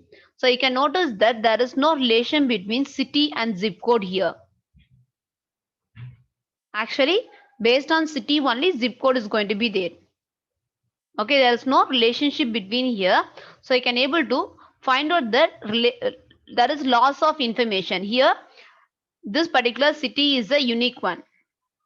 City is a primary key here, and there's whenever we have multiple candidate key here, this is a primary key, and the zip code is also a primary key. So when we have multiple candidate key, so when you're trying to form like this, we'll have some loss of information. So previously what we did in case of third normal form, we are trying to follow this transitive dependency. One is dependent on other. So when this transitive dependency is there, we can able to find out that multiple candidate key within the same table. So if you want to further normalize it, further normalize the candidate key, then you'll have this boycott normal form I can implement it. So what happens here is when you have multiple candidate key, when I'm trying to normalize again by using boycott normal form, I can find that loss of relation between these two column will be there. City and zip code is important, but the loss of relationship is there. I'm supposed to avoid it. So they'll say that after explaining all this concept, what they will come to the conclusion is not necessary to use boycott normal form. Somehow they are going to use third normal form only. It is not necessary to use boycott normal form. Just they want to let you know. So if this boycott normal form is confusing, just leave it aside. Just keep this point alone in the mind. If at all, when two candidate key is going to be there, just keep this point alone in the mind. Boycott normal form does not allow dependency between the attributes that belongs to the candidate key. This is the important point, guys. Okay. Apart from this, just leave it off. If it is confusing, leave it off. Okay. So we have seen about first normal form, second normal form, third normal form. And as you say that what is function, who has Pavan has function dependency, right? Hmm. Function dependency in the sense where all the column, for example, let us assume we are having a table.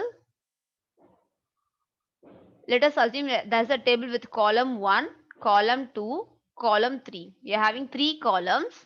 So let me add 4 columns. So these two are primary key. Let us assume these two columns are primary key. Okay. So this column 3 is dependent on both the column. So that is fine. So these columns are non-key attributes, which is not a primary key or a foreign key. This is called non-key attributes.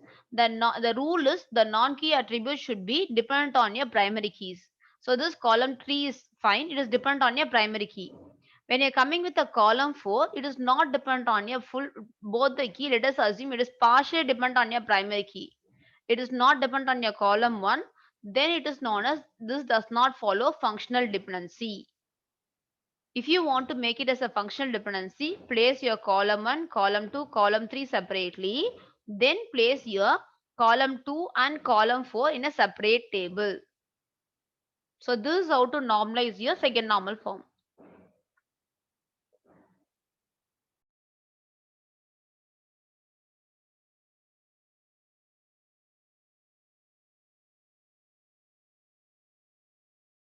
Okay, fine.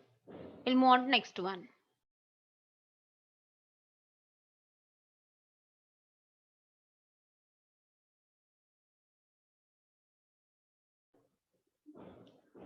So let me move on to next one. Don't confuse much with this boycott normal form, guys.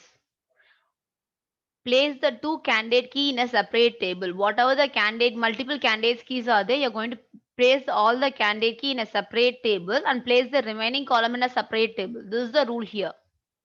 When you have multiple candidate key, place them in a separate table.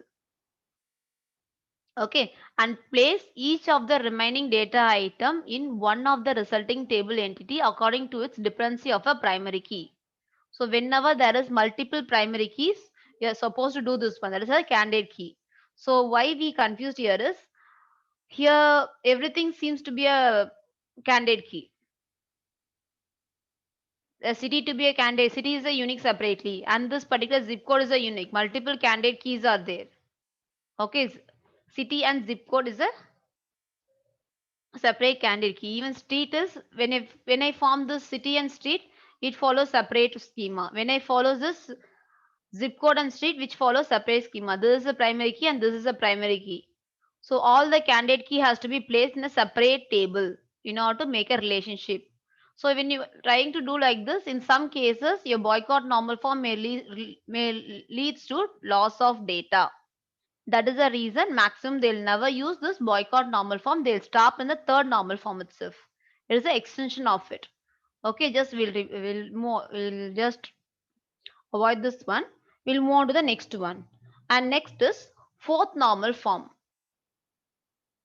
The fourth normal form eliminates independent many to one relationship. Here, many to one relationship you're going to avoid it. I'll show you with the example which makes you better understanding, guys. Okay. So whenever I'm saying that fourth normal form, make that the particular table should follow third normal form or boycott normal form. We can make it any one of the thing. And you're supposed to avoid this multiple dependency among the table or multi-valid dependency. Multiple dependency, or I can use a multi-valid dependency among the table should be avoided. You can take some example here. Look at this example. Here what you're supposed to do is move the two multi-valid relation to a separate table Identify the primary key of the new table. So look at this table, guys. So what they mentioned here is the original schema is movie name, screening city, game. Okay, these are the schema they mentioned it. Let me show you the entire table here. Just give me a second, I'll show you the entire table. This is the entire table, ma. Movie, screening city, and next is genre. So movie is, they have mentioned the movie name and the screening city and what type of movie it is. For each and every city, the same movie might be repeated, right? Okay, and followed by again movie, city, genre, and followed by the movie. You can notice that multi-valued. The first table someone asked, right, the data is keep on repeated. So whenever the data is repeated like this, in the fourth normal form only we are trying to normalize it. You can notice that this particular comedy is repeated, followed by the drama is repeated, okay, and followed by this particular movie names are repeated.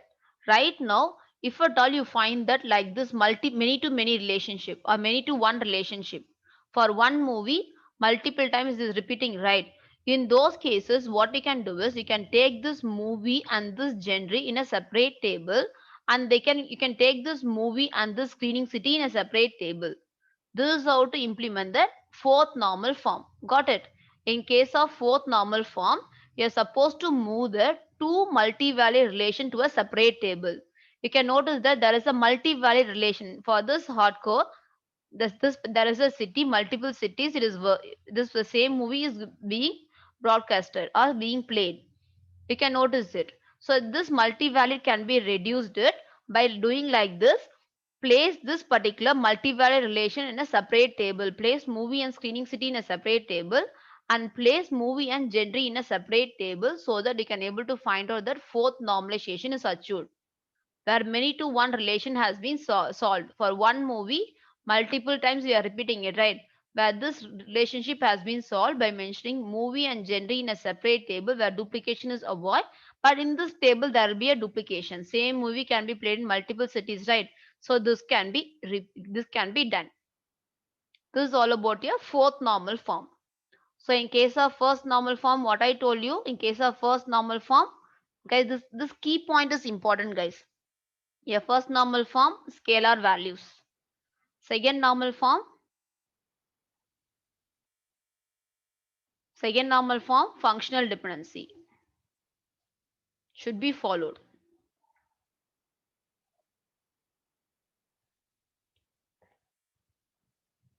Okay, and third normal form, transitive should be removed.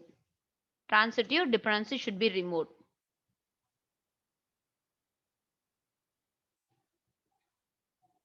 DP is the spelling right? Dependencies. CIS. Is the spelling right, guys? Dependencies.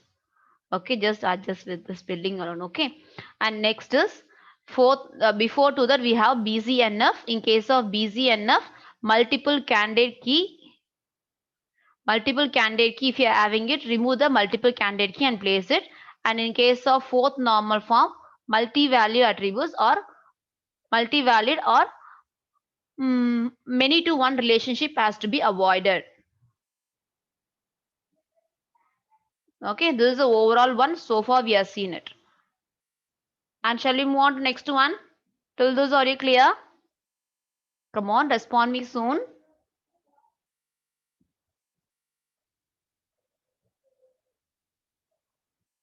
Okay, good,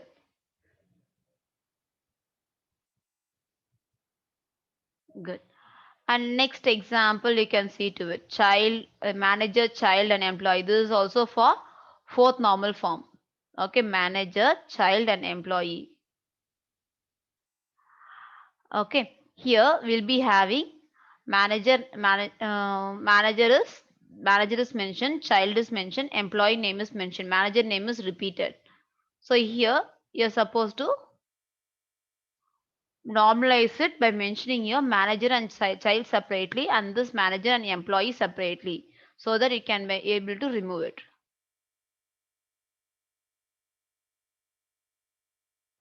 So like this you can implement your fourth normal form. And I guess this example is sufficient, guys. I have multiple examples for each and every topic. Okay, if you want, you can just have a glance of it for fourth normal form. Employee, skills and language. Employee ID is there. So employee has a skill of cooking. This particular employee has a skill of cooking, and he knows the language French. The same employee cooking language German. Okay.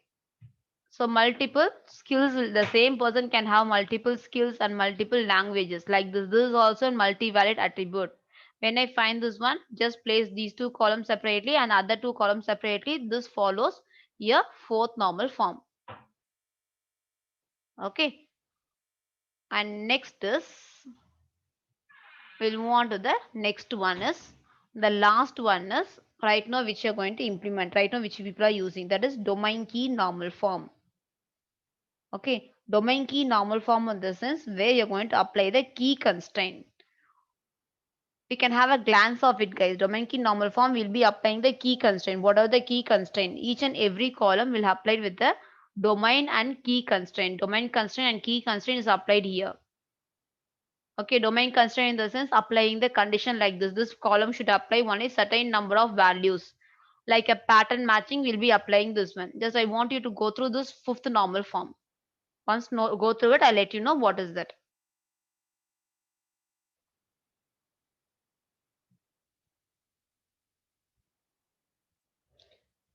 Domain constraint and key constraint is going to be applied here.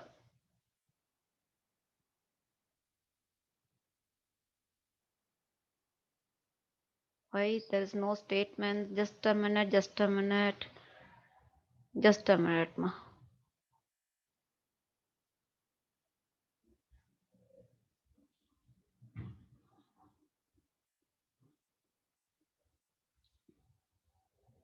So in case of domain key normal, let me conclude this one, guys.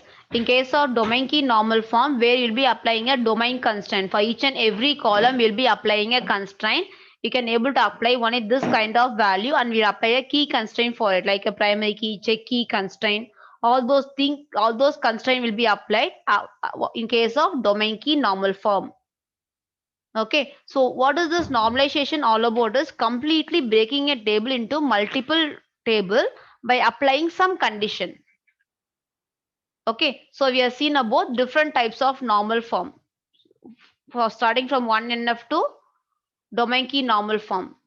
So your questions will be from starting from 1NF to till this particular fourth normal one form only, guys. This domain key normal form, all those things are recent one, which is updated one. So applying key constraint, applying a constraint on key, domain and key. Okay, you'll be having conditions like this. I'm going to make it as a primary key. That is all about a key constraint. Applying check constraint for it. Only certain values will be applied for it. So all those things comes under only in case of domain key normal form. Normalizing a table by applying a domain constraint and key constraint. Key constraint, I told you what are the key constraints available. Okay, and applying and this particular domain constraint in the sense applying a condition, only certain type of value will be applied. For example, it'll accept only this particular phone number with in this pattern. All those things comes under a domain constraint. Okay, applying domain constraint and key constraint is a domain key normal form. This is all about overall about normalization.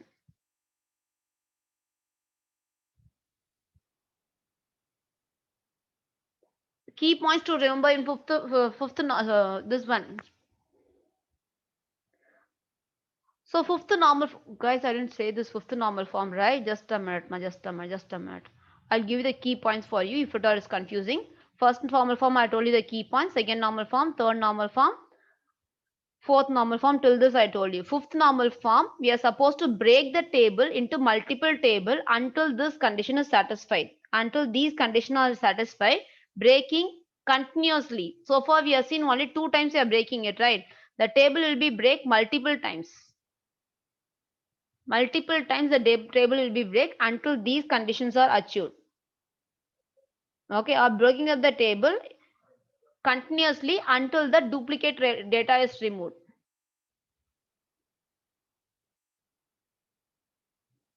You can keep this as a key point, guys.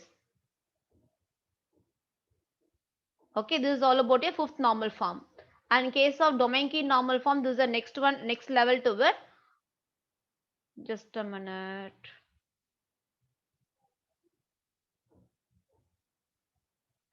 And next level is domain key normal form. So we are going to apply domain constraint as well as key constraint for it. Clear with this now? Clear with the key points for each and everything, guys? The key point is important here. So if you're clear with the key points, you can check with the table which normal form does it comes under.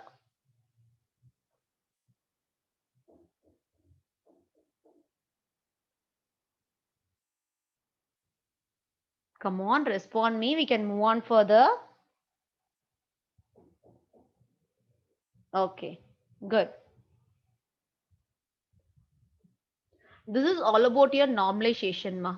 Normalization in the sense, why should I implement normalization? We have seen what is normalization and what are the different types of normalization. This is the important one.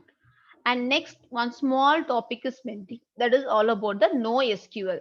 Okay, that is all about your NoSQL. So far, we have seen SQL command, we have seen it, right? So SQL in the sense structured query language. And now we are going to see with the NoSQL. So why is this NoSQL? NoSQL, this is not only, I can name it as not only SQL or NoSQL. I can give it any one of the term. Not only SQL or NoSQL is the terminology where I can give it. So SQL in the sense, what I told you about, SQL in the sense we'll have a data stored in a structured format in a tabular format. But in case of this NoSQL, the data are not stored in a tabular format. There are different types of NoSQL available. The four big types is available in case of NoSQL. The four types are, let me type the types here, guys. You should know what are the types of NoSQL available. Those types are document type. Like have you came across this what to say, XML language? Have you came across it? You'll have a document type, and the next type is we'll have a graphical type, and next type is we'll have a key value type. We'll have key value type, and next type is we'll have a wide column type. These are the different types we are having in case of NoSQL. Guys, don't confuse much about NoSQL. Just know what is that. We'll get only one question from it. Hardly one question you'll be getting from NoSQL and MongoDB. Okay, just know theoretical information about it, that is sufficient. And know about the structure of it. How does it looks and what is the meaning of each and every element is required to know it. First thing is, whenever I say document type, it will be like this. One document will be there and the other document will be connected to it. Okay, it will be in a like this tree-like structure. It will go on further. So in case of SQL, how the informations are there, we are seeing that the informations are given in a, guys, is this screen visible for you people? For me, it is getting notification that screen is not visible. Visible, right? Okay, ma. So this is all about the document type. I'll have a document which is attached with one after other. So this is a one type of NoSQL. The other type is I'll have a graphical representation. A graph will be connected. Normally when I say graph, it will go in any direction, right? There will be a point which is connected, which will be no structure at all. It will be connected somewhere randomly like this. So this is about the graphical type. And the next one is key value type. Okay, so whenever I say key value type, we'll be having keys and followed by the value. Equivalent pairs of value will be there. As you see in the dictionary, we'll have a key, then equivalent values will be there. For this, I'll be using JSON as my language to work with it.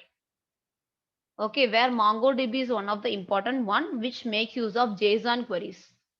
So by using this, we can able to, I'll show you guys how this MongoDB structure looks and how this JSON document looks. I'll show that, just have a glance of it.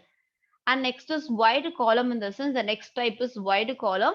where we'll have a table and it'll have a multiple column type will be there. And the data will be filled randomly wherever the space is there. So all those are different types of NoSQL. So why should I go for NoSQL? Right now, many people are moving to NoSQL. The reason is there is no proper structure at all. So in case of SQL, if I create a table or if I create a table with three columns, the three columns is meant to be filled. If the particular column I'm leaving it, I'm not filling it. In those cases, what happen? I'm supposed to even those cases also I should fill with the null values. But in case of NoSQL, that is not at all there. There is no proper structure at all. Okay, there is no proper structure. It is very flexible compared to our SQL structure. It is very flexible and there is no schema at all. Right now, we are seeing this particular schema, structure, all those things are there, right? In case of NoSQL, no schema is there. It is moreover easy. No complexity is there. Okay, all those things are free and it is not required to sort in any particular order. All those things are not required in case of NoSQL. Okay, the documents will be given like this. Just a minute. I'll clear this one. Whenever we say relational database or SQL, you know that your database will be like this and your data will be stored only in case of tabular format. And here I'll be using query like select table name. We'll be mentioning select. Just now we have seen, right? Select star from your table name. We'll be using query like this. So whenever you are coming with a NoSQL, here this data will be saved as a document type. It is completely up to us. Up to us, I told you the four types of methods is there, right? It can be stored either one of a way, either as a graphical type or a document type or the type which I like. Among the four types, I can store it. So it will be of a, like a document type. For example, you can consider if it is of document, you can consider XML as a document. Okay, here you can notice that the data will be stored as a key value pass where I'll have item. If the item and price is there, I'll have item and followed by the price, key and value. I'll be storing like this and followed by the next element. So I guess you people will be clear with the structure of dictionary. The same way it is going to be the key value like this. I'm going to have a key value pass in case of NoSQL. Okay, the key points you should keep in mind is there are four types of NoSQL is there. These are the biggest NoSQL types. One is key value pass, another is document type, another is the wide column type, another is a graphical database. These are the four types you people should keep in mind. I guess you people could remember. Just a minute, I'll come back 1 second. These four types are very important, guys. You should know about these four types and how the data are stored. Document types in the sense it is spread over like this and have a branches like this. Whenever I say graphical information, the structure will be like this. And when I say wide area, it look like this. Okay, just give me a second. I'll open some MongoDB document. I'll show you how the document will be there. So one of the implementation of this NoSQL is MongoDB, which is the recent database which is most widely used by all the IT sectors right now. So it is keep on booming. The reason is it is structure free, easy to access. Moreover, it is free and open source. That is the other one of the important reason. So when something is available in free of cost, why do we go for paid one? They'll never go it, right? They're supposed to pay for a license and all those things in each and every year. They're supposed to pay for it. Somewhere at some point, these people also will make it as costly, but unless they can make use of it. Just a minute, guys. I'll open this MongoDB document and I'll show you how does it looks. You should know the appearance of it alone. During the session, someone asked me how to do SQL connection. Who is that? I thought of replying. I forgot it. Meanwhile, who is that? Okay, Shami, did you ask it? Okay, Shami, if you want to interact with this particular database, then the same way you're supposed to make a connection. If you are using this particular Jupyter notebook, you can establish a connection from here itself just by mentioning your Just by mentioning your username and password, you can establish a connection. Okay, I'll open and show you. I'll check with it. If it is there, I'll show you. Okay, if it is done already. Look at here, guys. Just I'm showing you the MongoDB, how to work with MongoDB from this particular Jupyter notebook. If at all you are working with ideally, that's not possible. Here this MongoDB consists of all the inbuilt packages. You can have a glance of it. So if at all you want to install MongoDB, MongoDB is also a database as you use SQL Server. Right now we are seeing SQL Server as a separate element, right? Same way, MongoDB is also a database, but this database is a NoSQL, which is the implementation of NoSQL. There is no proper structure. This data will follow any one of the structure as we see now. So if you want to install it, in Jupyter Notebook, I'll install Conda followed by install hyphen anaconda MongoDB. Once you mention this one, you can notice that your file will be executing like this and your file will be installed. This particular MongoDB file, this particular database will be installed along with it. This is how to install. This command is for installing it. Conda install -c anaconda followed by MongoDB. But you are supposed to wait for hardly 10 minutes to install it if it is the first time. Okay. After this installation, this will go, these many process will be done. After this, you are supposed to install your PyMongo. This is a module. Each and every module, there are multiple modules is there. If you want to make use of MongoDB, I'm supposed to install PyMongo. Further, I'm supposed to mention pip install PyMongo here. If I install, all the packages of MongoDB will be installed here. And after this, if you feel to upgrade, if it is installed already, if you want to upgrade, then you are supposed to mention pip install double underscore hyphen upgrade PyMongo. These are the basic requirement step you are supposed to follow, guys. There is no specific meaning for it. These are the steps you are supposed to follow if at all you want to install MongoDB in your device, if at all you're going to work with it. And next is here I'm getting the basic step setup, basic setup for your setup for my MongoDB. What I did is I've imported all the required modules, what is required, and I've written some two function here. One function is display the specific line from my MongoDB document. If I give pprint followed by some statement, this particular pprint function will display the information from my MongoDB. For that, I have written a function here. And if I want to display the complete document, I can mention print all. These are the two functions which I made as a basic setup for my MongoDB document. Clear? Now, we'll go on further. If I want to establish a connection with my MongoDB, from this Jupyter notebook, I want to establish a connection to my MongoDB database. And this is the first step. From PyMongo, import Mongo client. So you're supposed to import it and you're supposed to mention client as in Mongo client. This is the function call has to be made if you want to establish a connection to the MongoDB database. Either this can be mentioned like this as a general, or if you know the local host name. If you know the local host name and the port name, you can mention here. If you know it, you can mention here. Clear with it. This step or this step, either one of the step you can follow, it's up to you. And next is or. If you want to mention the path, you can mention like this also. Either path or command, or you can mention as a general command here. And next is, so this is how to, this step is for your making connection with your MongoDB. After making connection, what you're supposed to do is I'm supposed to get the database. So for that I can mention db assign client.get database. So this particular test database is the database name where I'm going to work with it. So either I can get a database connection like this, or I can mention db assign client of test database. Either I can mention in this format or by using dot. This is done, and after this we can able to get the connection by mentioning collection assign. This guys steps, keep the step name in mind. Okay, first step is you're going to make a connection.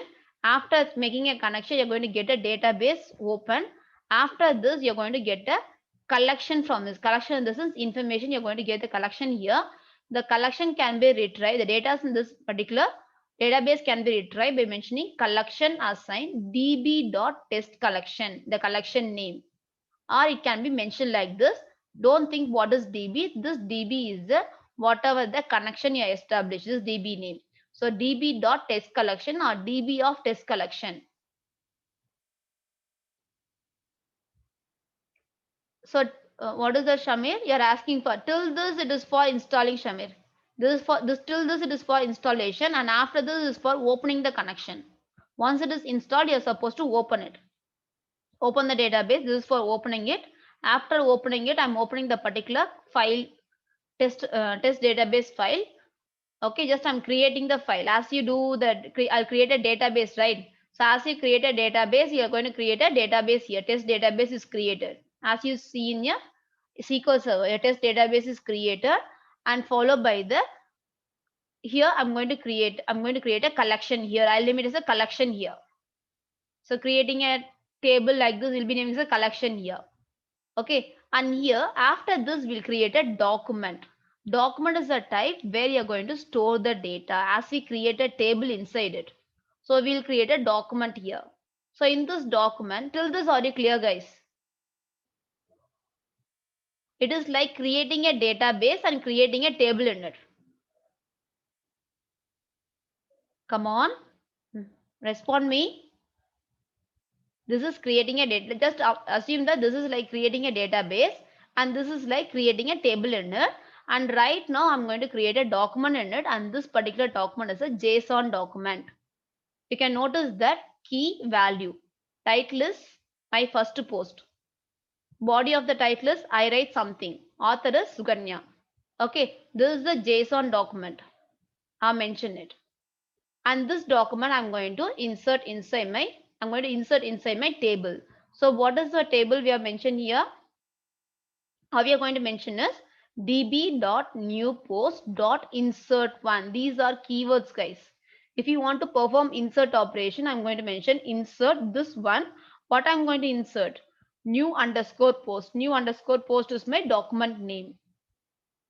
Okay, I'll insert this new underscore post. So once I perform insert, if I call pprint of new underscore post, what I told you pprint, I told you in the setup itself, I told you we are going to have one method called pprint, which will display all the element, right? So if I give pprint of new post, all the element will be displayed in the particular document. All the element will be displayed here. So including your object ID. So once you insert some data in my NoSQL, you can notice that object ID is created. So this information can be fetched by using object ID also. So whatever the document is there, I've inserted in my new post. I've created a name called new post. I've inserted it. Now if I'm trying to find the generated time, when it is generated, I can able to fetch this one. The generated time will be fetched and followed by the date will be fetched. And next is retrieving. So this is all about the insertion of the document, guys. There is a document. If you want to insert into it, I can insert by using insert one command. If you want to print and check it where it is inserted, you can able to pre-print. If you want to print all the document, you can give print all. That is the setup which you have seen it. And next is if you want to retrieve the information, the retrieval of the information can be done by two different approaches. One by using ID what it is created. So what is this ID? This ID is all about this ID which it is created during your insertion of this data. So I can mention this one ID. I can mention ID. I can able to fetch it. This is the first approach. db.newPost.find1 ID colon followed by the ID. By passing the ID of it, I can able to fetch it. Okay, so your document will be like this, guys. The document will be only like this, like a key value parrot is going to be there. So find one is the one which is used for fetching, retrieving the information. If you want to insert it, I'll be using a command called insert one. So these methods are important, guys. So you should know what is the operation is done there. Insert one, find one. This is fine. And next is retrieving using other keys. Other key in the sense these are the information. Here I try to retrieve the information by using this ID. Isn't it? The same way you can try to retrieve the information by using author name or body or title. Here I'm trying to retrieve the information, the same information by using the author name. So if whatever I'm trying to retrieve it based on the what based on the information what I pass, those information has been displayed here. Okay, if I want to retrieve all the information, I can put in a loop and I can retrieve it. Here by default, there is only one information is there. I'm going multiple information. Okay, so if you do multiple insert, all the information will be retrieved. Here only one information is there. Only those information will be retrieved here. Is it clear? Come on.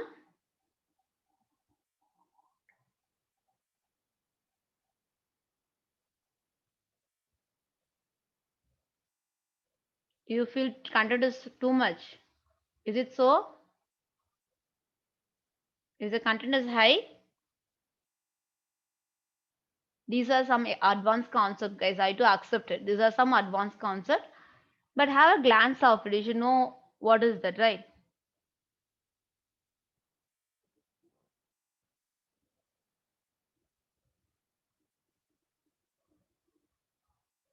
Yeah, just a minute, Shami. That's the reason I'm opening it. Look at here.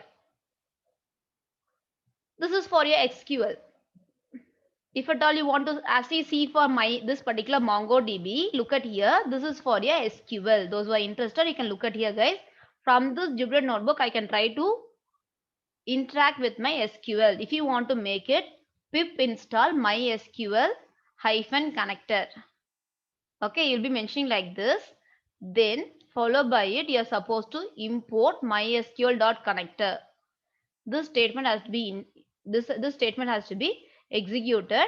And here, if you want to establish the connection, you're supposed to mention mysql.connector.connect. And here you're supposed to mention host user followed by the password. So here host name is localhost and the username I given is Sugan and the password for my workbench is 1234. This is done. After this, you are supposed to create a cursor object. Okay, so by using this cursor object only, I'm going to execute it, and this cursor object is created for my DB. As you create DB here, for this cursor object is created for my DB. Only by using this cursor object, I'm going to interact with my database. So you can notice that this cursor object dot execute show database, if I give, all the database will be fetched here. Okay, you can notice that all the database will be fetched and followed by it. These are the databases. We have seen these databases, right? So just a minute, let me try to execute it. I don't know how far it is will be executing because I've uninstalled the workbench again. After doing this one, I've uninstalled it. So let me check with it. If it is working, that's fine. Or else I'll execute. I'll show you the only steps alone. You can do it in your device. Okay, it is working fine. Just a minute. Connector is done. Connection is done. And followed by your cursor object. It is done. Show databases. Okay, this is working fine. Look at here. We can look at our database also. So we did this our database. We have employee and my friend, my info. These are database we created, right? My info is a database which we created today. Student database. All the database is there which is visible for us. Okay. Harsha, how to speak this in Telugu? Code in Telugu. Huh? Okay, listen here. We'll come to that argument. Come, listen here. And next is, if you want to open one specific database, I can give. What is the database? We can take it here. We can take our my info as a database. Okay, let us assume I want to open the specific database. You're supposed to give. Guys, look at here. All those things you'll never get chance of having the direct connection with database. More or less, wherever you go, you'll have a section only with the theoretical part of it. But I don't want you people to imagine. That's the reason I'm showing the code of it and executing it. Since I didn't execute MongoDB, it will take half an hour to execute this program. It is a MongoDB is a heavyweight file, but SQL it is not that much heavyweight files. That's the reason I'm executing parallelly.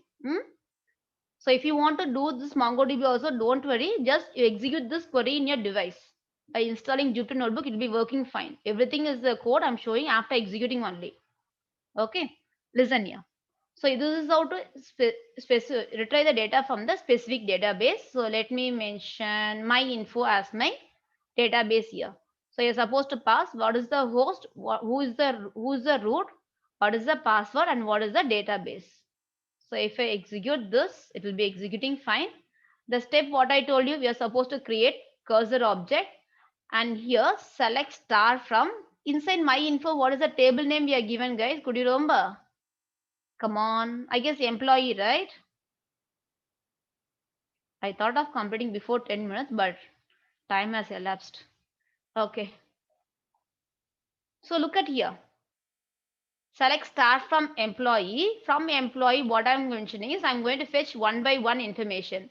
In the employee table, what we had information called Shamir, and Samir's complete information has been fetched. I guess you people could remember. We are given this data, right? Shamir, Zara, all those information is given.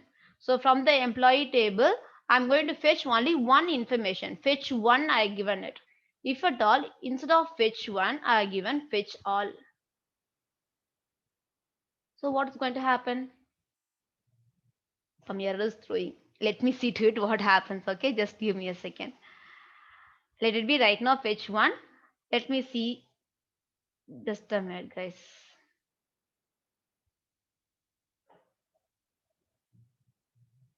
Unreal the result.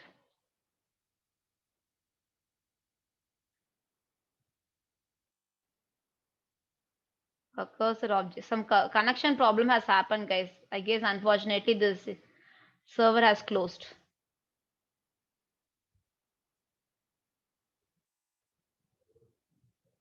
I'm supposed to connect again. Fetch all. Just a minute. Let me show you the fetch all information is here. I'll try to paste this my friend here, and I'll show you all the information is fetched here. By using exception I mentioned here, give me a second. I'll show you the all information. If you want to fetch it, I'll fetch here and I'll show you. Employee action object is done. Okay. So unfortunately the table is not working, I guess. Does not exit is coming. Dot employee. Where is employee? EMPLOYE. It has fetched now. Look at here. The same information starting from Shamir to Harry. It is fetched it. Guys, all those things are normal query, normal looping only. If you want, let me tell you what is the process. So if you want to establish a connection, create DB, create a cursor object, and just try to execute this cursor object by passing the query whatever you want it. Either selecting the particular table, entire table, or only one table. You can do it. And after this, all the information will be stored in cursor object. You can able to store this data in a result, either by mentioning fetch one or fetch all. If you have mentioned fetch one, only one data will be fetched. So even though if the one data is fetched, it's a column value, right? I'm supposed to iterate it, so I can put a loop and I can able to iterate it and print it out. So if I want all the data to be fetched, here I implemented by using exception, guys. The same thing. The same step what we have seen, those steps I mentioned by using exception. I've created a connection object, and I now to show you that whether the connection is successful. When I'm trying to connect it, if you want to check whether it is working fine, you can put this inside a try. What happened? Attempting to connection. If I put some password wrong or something, then it will throw a error. I'll show you what happens here. My password is 1234. If I'm putting 123, you can notice that it will throw you the error access denied. If I put the proper password, it'll show you the checking of it. This is how to create a connection object, cursor object, execute a query, and after executing, put this inside here, fetch all or fetch one, then try to execute it. You can able to fetch all the information from your database. Is it clear with the SQL command how to work with the database? It is very simple only, guys. But you should know the steps.